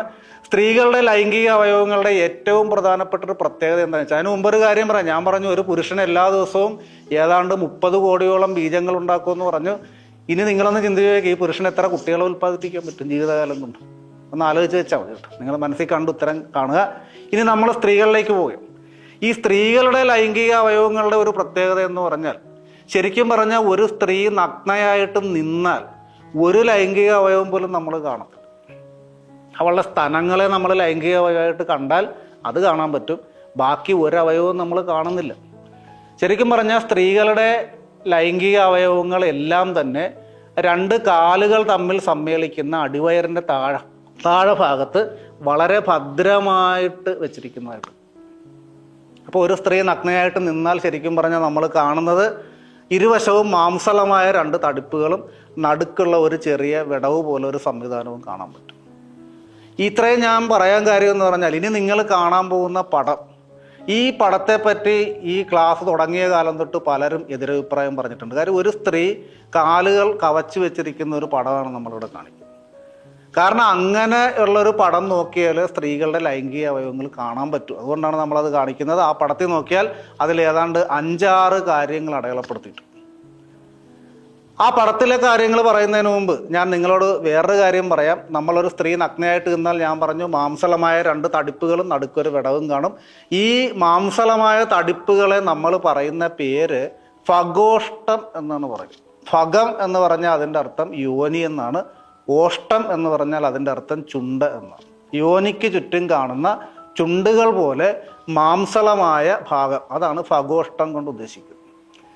ഇനി നമ്മൾ ഈ പടത്തിലേക്ക് നോക്കിയാൽ അവിടെയും ഫഗോഷ്ടങ്ങൾ അടയാളപ്പെടുത്തിയിട്ടുണ്ട്. ലഘുഫഗോഷ്ടം, അതുപോലെ തന്നെ ബൃഹത് ഫഗോഷ്ടം എന്ന് പറഞ്ഞ് 2 ഫഗോഷ്ടങ്ങളുണ്ട്. രണ്ടിനെയും വിടുക, നിങ്ങൾ ഉള്ളി ഫഗോഷ്ടം മാത്രം ചിന്തിക്കുക. ആ ഫഗോഷ്ടത്തെ നമ്മൾ മുകളിലേക്ക് കൊണ്ടുപോയി കഴിഞ്ഞാൽ അത് രണ്ടും കൂടി മുകളിൽ യോജിക്കുന്ന ഭാഗത്ത് 1 എന്നടയാളപ്പെടുത്തിയ ഒരു ഭാഗം കാണാം. ആ 1 എന്നടയാളപ്പെടുത്തിയ ഭാഗത്ത് എഴുതിയിരിക്കുന്ന പേര് ശിശനിക എന്ന് എഴുതിയിരിക്കും, അല്ലെങ്കിൽ അതിന് ഇംഗ്ലീഷിൽ ക്ലൈറ്റോറിസ് എന്ന് പറയും. ഈ ശിശനിക എന്ന് പറഞ്ഞാൽ പുരുഷ ലിംഗത്തിന് സമാനമായിട്ട് സ്ത്രീകളിലുള്ള ഒരു ഭാഗമാണ്. പുരുഷന്മാർക്ക് ലൈംഗികമായ വികാരങ്ങൾ ഉണ്ടാകുമ്പോൾ ലിംഗം ഉദ്ധരിക്കുന്ന പോലെ സ്ത്രീകളിൽ ഉദ്ധാരണശേഷിയോടുകൂടി വലുതാകുന്ന ഒരു ഭാഗമാണിത്. ഇവിടെ കിട്ടുന്ന ഉദ്ദീപനങ്ങൾ ഒരു സ്ത്രീയെ എളുപ്പത്തിൽ രതിമൂർച്ചയിൽ എത്തിക്കുമെന്നാണ് പറയുന്നത്. അപ്പോൾ അത് നമ്മുടെ ലൈംഗിക ജീവിതത്തിൽ പ്രാധാന്യമുള്ള സ്ഥലമാണ്. അത് 1 അടയാളപ്പെടുത്തിയിട്ടുണ്ട്. അവിടെ നിന്ന് ഏതാണ്ട് ഒരു 2.5 സെൻറ്റിമീറ്റർ താഴത്തേക്ക് മാറി ഒരു ചെറിയ പൊട്ട് പോലെ ഒരു ഭാഗം അടയാളപ്പെടുത്തിയിട്ടുണ്ട്. കറുപ്പ് പൊട്ട് പോലെ 2 എന്ന് അടയാളപ്പെടുത്തിയിട്ടുണ്ട്. അത് മൂത്രം പുറത്തേക്ക് പോരാനായിട്ട് സ്ത്രീകളിലുള്ള അവയവം, മൂത്രദ്വാരം. അതിൽ നിന്നും കുറച്ചുകൂടി താഴത്തേക്ക് മാറി കുറച്ചുകൂടി വലിയ ഒരു കറുത്ത വൃത്തത്തിൽ യോനി എന്ന് അടയാളപ്പെടുത്തിയിരിക്കുന്നത് നിങ്ങൾക്ക് കാണാം. അത് യോനി ശരിക്കും പറഞ്ഞാൽ പുറത്തേക്ക് തുറക്കുന്ന അതിൻ്റെ കവാടമാണ് ആ കാണുന്നത്. ശരിക്കും പറഞ്ഞാൽ അവിടെ നിന്നും ഉള്ളിൽ വയറിനകത്തിരിക്കുന്ന ഗർഭപാത്രം വരെ നീണ്ടു കിടക്കുന്ന മാംസപേശികൾ കൊണ്ടുണ്ടാക്കിയ ഒരു കുഴലാണ് യോനി. അതുണ്ടാക്കിയിരിക്കുന്ന മാംസപേശികൾ കൊണ്ടായതുകൊണ്ട് അതിന് 3 പ്രധാനപ്പെട്ട പ്രത്യേകതകളുണ്ട്. 1, യോനിയുടെ ധർമ്മം നമ്മൾ നോക്കിയാൽ മതി. 1, ആർത്തവ രക്തം പുറത്തേക്ക് പോകുന്ന യോനിയിലൂടെയാണ് എല്ലാ മാസവും. 2, ലൈംഗിക ബന്ധത്തിൽ ഏർപ്പെടുന്ന യോനിയിലൂടെയാണ്. 3-മതായി പൂർണ്ണ വളർച്ചയെത്തിയ ഒരു കുട്ടി പ്രസവത്തിലൂടെ പുറത്തേക്ക് വരുന്ന യോനിയിലൂടെയാണ്. അപ്പോൾ ഈ മാംസപേശികൾ കൊണ്ടുണ്ടാക്കിയുള്ള ഗുണം എന്താണെന്ന് ചോദിച്ചു കഴിഞ്ഞാൽ ആവശ്യത്തിന് വികസിക്കാനും അതുപോലെ തന്നെ ചുരുങ്ങാനും അതിന് പറ്റും. ഏതാണ്ട് 11-12 സെൻറ്റിമീറ്റർ നീളമുണ്ട്. യോനി ചെന്ന് അകത്തേക്ക് തുറക്കുന്നത് ഗർഭപാത്രത്തിൽ. അപ്പോൾ ഈ ഗർഭപാത്രത്തിൻ്റെ പടം നിങ്ങൾക്ക് കാണാം. ഏതാണ്ട് ത്രികോണാകൃതിയിലിരിക്കുന്ന ഒരു അവയവമാണ്. ഗർഭപാത്രത്തിന് ശരിക്കും പറഞ്ഞ ഒരു അകം പൊള്ളയായ ഒരു അവയവമാണ്. ഏതാണ്ട് 3.5 ഇഞ്ച് നീളം അതിനുണ്ട്, അല്ലെങ്കിൽ 7 സെൻറ്റിമീറ്ററോളം നീളമുണ്ട്. അകം പൊള്ളയായിട്ടിരിക്കാൻ കാര്യം ആ പൊള്ളയായിട്ടിരിക്കുന്ന ഭാഗത്താണ് ഒരു കുട്ടിയെ സ്വീകരിച്ച് വളർത്തി വലുതാക്കേണ്ടത്. അതിന് ചുറ്റും കാണുന്ന ഗർഭപാത്രത്തിൻ്റെ ഭിത്തി എടുത്തു കഴിഞ്ഞാൽ ആ സ്ലൈഡിൽ പറഞ്ഞിരിക്കുന്ന പോലെ അവിടെ എൻഡോമെട്രിയം മയോമെട്രിയം എന്നൊക്കെ എഴുതിയിട്ടുണ്ട്. അപ്പോൾ അതെന്താണെന്ന് നിങ്ങൾക്ക് സ്വാഭാവികമായിട്ടൊരു ചോദ്യം ചോദിക്കാം. അതിന് എനിക്ക് പറയാവുന്ന ഏറ്റവും ലളിതമായ ഉത്തരം, നിങ്ങൾ ഗർഭപാത്രത്തെ നിങ്ങളുടെ വായുവായിട്ടൊന്ന് സങ്കല്പിക്കും. വായുവായിട്ട് കമ്പയർ ചെയ്യുക.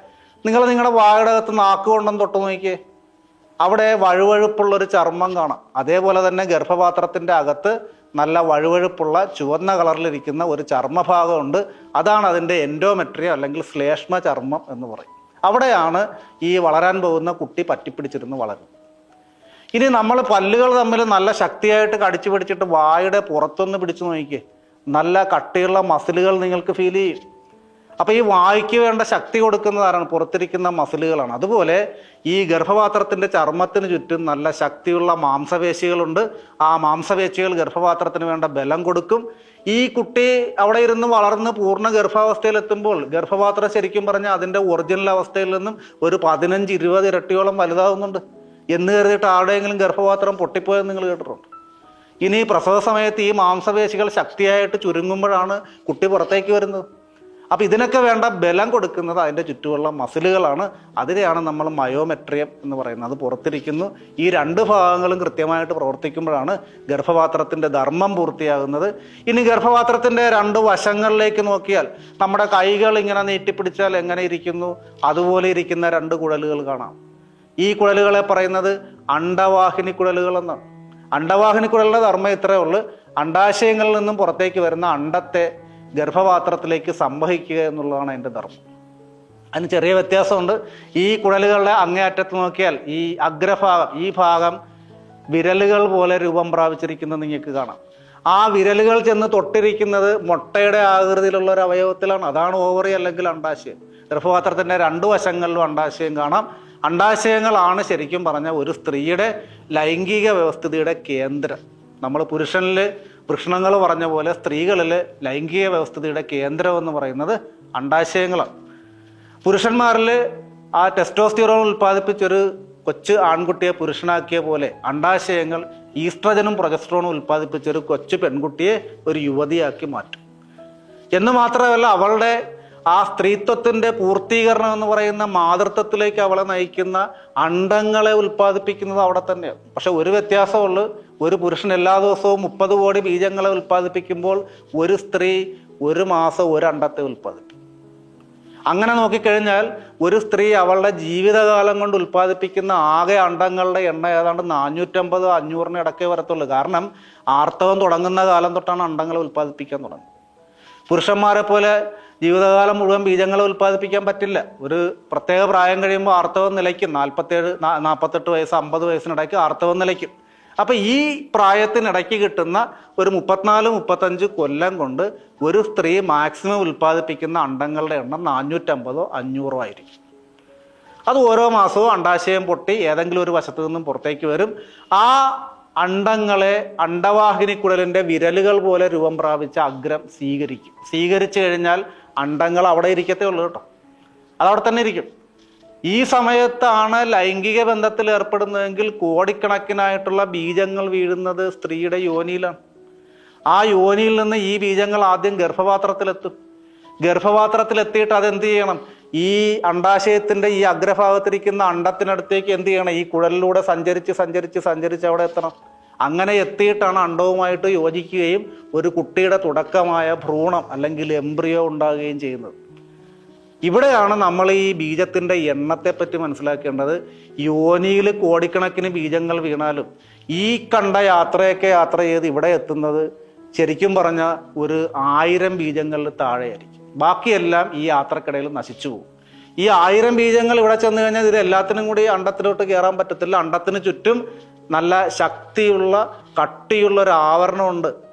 ആവരണത്തെ നമുക്ക് സങ്കല്പിക്കാം. അതായത് നിങ്ങൾക്ക് കാണാവുന്നതിൽ വെച്ച് ഏറ്റവും വലിയ അണ്ഡം ഏതാണ്? ചിലപ്പോൾ രാവിലെ പുഴുങ്ങി തിന്നതായിരിക്കും. കോഴിയുടെ മുട്ടയാണ് നമ്മൾ കാണുന്നതിൽ വെച്ച് ഏറ്റവും വലിയ അണ്ഡം. അല്ലെങ്കിൽ ഒരു താറാവിൻ്റെ മുട്ടയായിരിക്കും. ലോകത്തിലെ ഏറ്റവും വലിയ അണ്ഡം ഒട്ടകപ്പക്ഷിയുടെ മുട്ടയാണ്.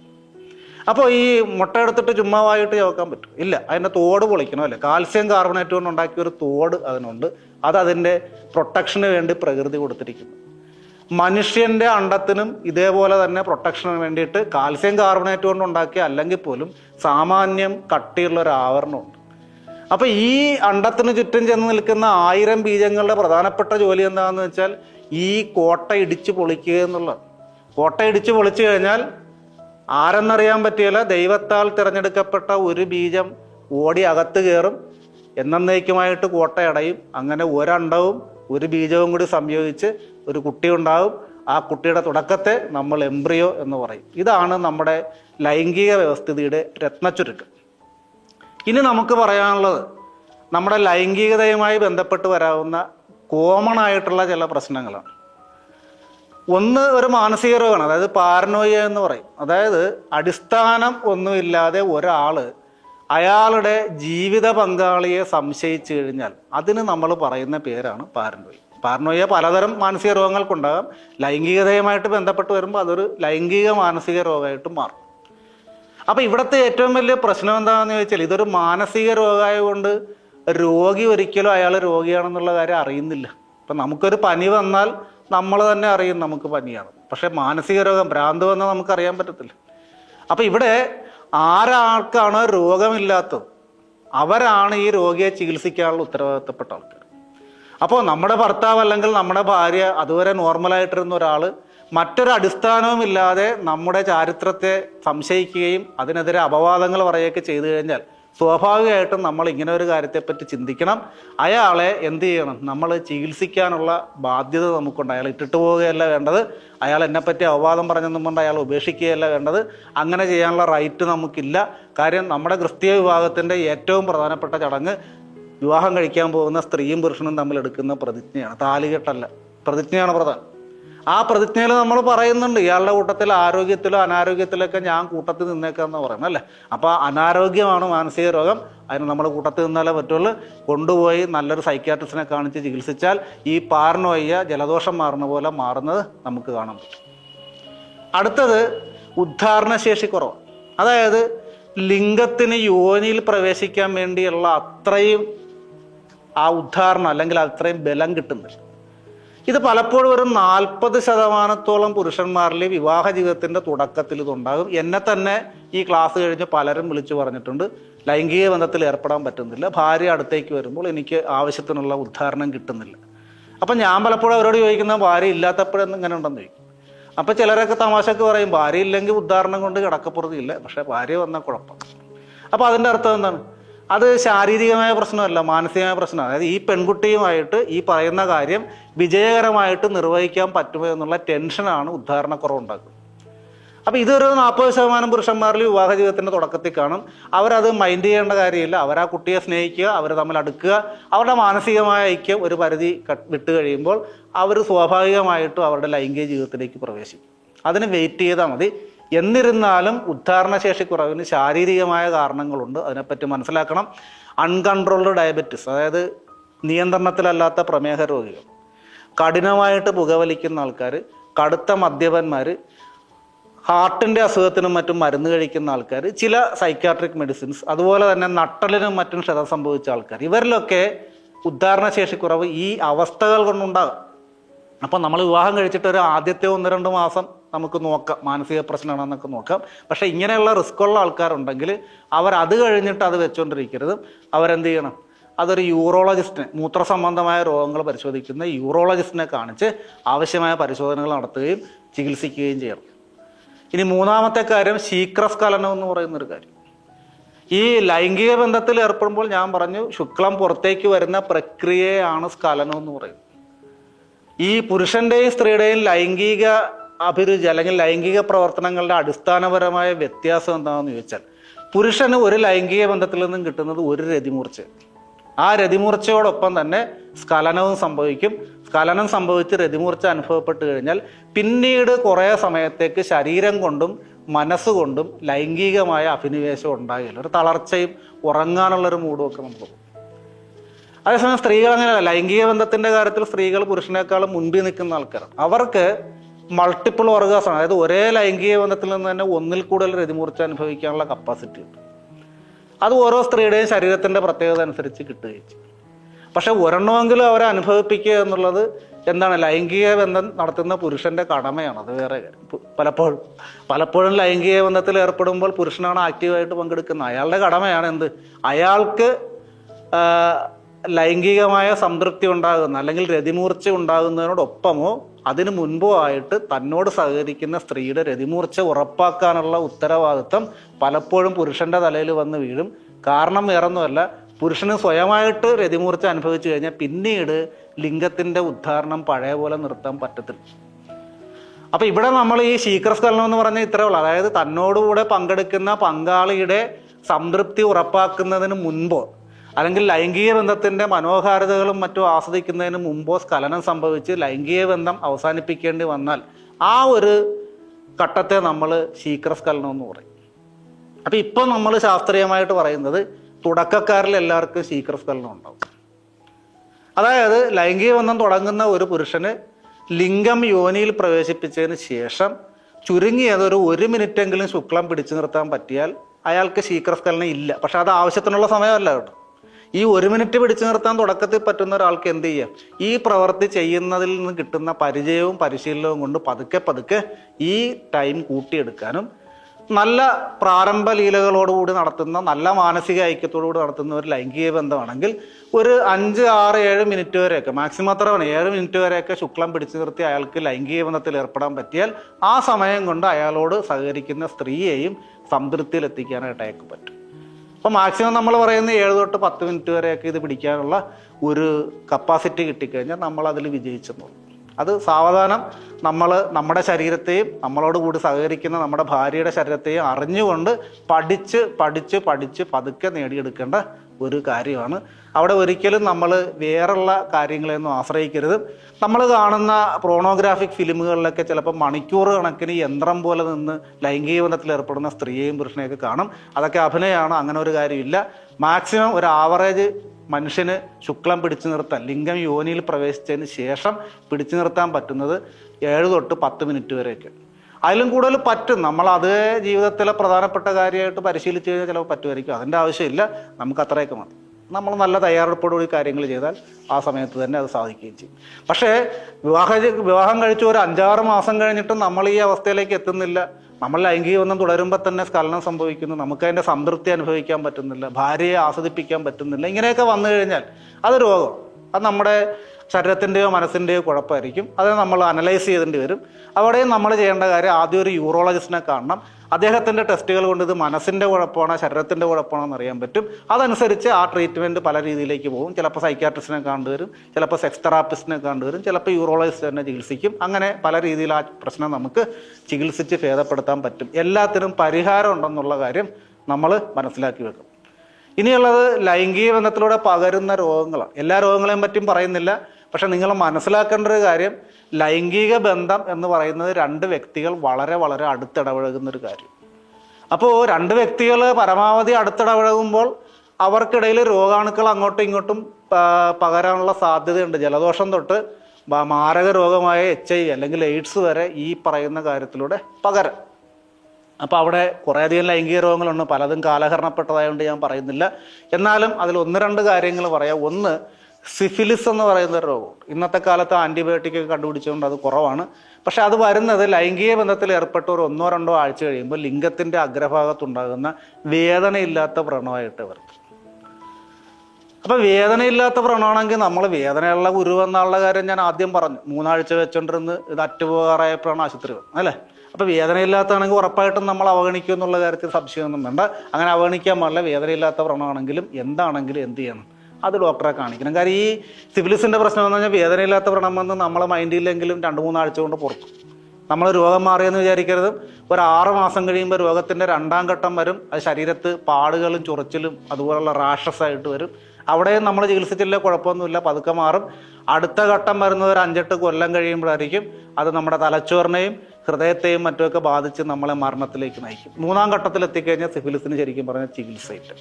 ഇനി മറ്റൊരു പ്രശ്നം എന്താണെന്ന് വെച്ചാൽ ഇത് ഗർഭപാത്രത്തിൽ നിന്നും കുട്ടിയിലേക്ക് പകരുന്ന രോഗം. അപ്പോൾ സിഫിലിസ് ഉള്ള ഒരു അമ്മ ഗർഭം ധരിച്ചു കഴിഞ്ഞാൽ ആ കുട്ടിക്ക് ഉറപ്പായിട്ടും ജന്മനാ സിഫിലിസ് കിട്ടും. സിഫിലിസ് വന്നു കഴിഞ്ഞാൽ തലച്ചോറ് ആവശ്യത്തിന് വളരില്ല, കണ്ണിൽ തിമിരം വരും, അങ്ങനെയുള്ള ഇഷ്ടംപോലെ പ്രശ്നങ്ങൾ വന്ന് ഈ കുട്ടി മിക്കവാറും ഒരു 5-6 വയസ്സാകുന്നതിന് മുമ്പ് തന്നെ മരിച്ചു. അപ്പോൾ ഇവിടെ ഈ ഞാൻ പറയുന്ന പ്രത്യക്ഷത്തിൽ ലക്ഷണമുള്ള ഒരു രോഗത്തിൻ്റെ എക്സാമ്പിൾ പറഞ്ഞാണ്. അപ്പോൾ പലപ്പോഴും പല ലൈംഗിക രോഗങ്ങൾക്കും പ്രത്യക്ഷത്തിൽ ലക്ഷണങ്ങൾ കാണും. അത് ലിംഗത്തിൻ്റെ പാടായിരിക്കാം, ചൊറിച്ചിലായിരിക്കാം, വ്രണമായിരിക്കാം, അങ്ങനെ എന്തും വരാം. അപ്പോൾ നിങ്ങൾ ആക്റ്റീവായിട്ട് ലൈംഗിക ജീവിതം നയിക്കുന്ന സമയത്ത് നിങ്ങൾ എന്തുകൂടി ചെയ്യണം? നിങ്ങളുടെ ലൈംഗിക അവയവങ്ങളെ ശ്രദ്ധിക്കണം.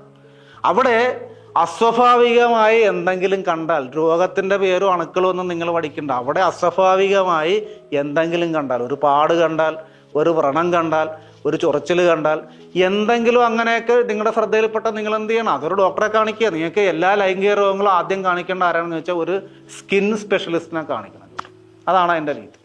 സ്കിന്നിൻ്റെ ഡോക്ടർമാരാണ് അതിനെപ്പറ്റി കൃത്യമായിട്ട് പഠിക്കുന്നത്. അവരെ കാണിച്ചാൽ കൃത്യമായിട്ട് രോഗം ഐഡൻറ്റിഫൈ ചെയ്യും. അവർ പറയുന്നതനുസരിച്ച് പിന്നെ ആരെങ്കിലും കാണിച്ചു.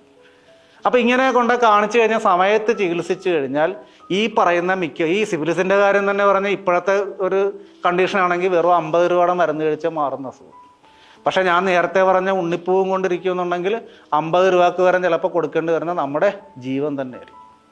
അപ്പോൾ അതുകൊണ്ട് കൃത്യമായിട്ട് ഈ പറയുന്ന കാര്യങ്ങളൊക്കെ കണ്ടുപിടിച്ച് കറക്റ്റ് സമയത്ത് വൈദ്യോപദേശം നേടുക. അത് പ്രത്യക്ഷത്തിൽ ലക്ഷണങ്ങളുള്ള രോഗത്തിൻ്റെ കാര്യം. ഈ പ്രത്യക്ഷ ലക്ഷണമില്ലാത്ത ഒരേ ഒരു രോഗം ലൈംഗിക ബന്ധത്തിൻ്റെ കാര്യത്തിൽ വരുന്നുള്ളൂ. അത് HIV അല്ലെങ്കിൽ എയ്ഡ്സ്. HIV വൈറസ് നമ്മുടെ ശരീരത്തിലേക്ക് പ്രവേശിച്ചു കഴിഞ്ഞാൽ കുറേ നാളുകളിലേക്ക് നമുക്കൊന്നുണ്ടായില്ല, നമുക്കൊരു പ്രശ്നവും കാണത്തില്ല.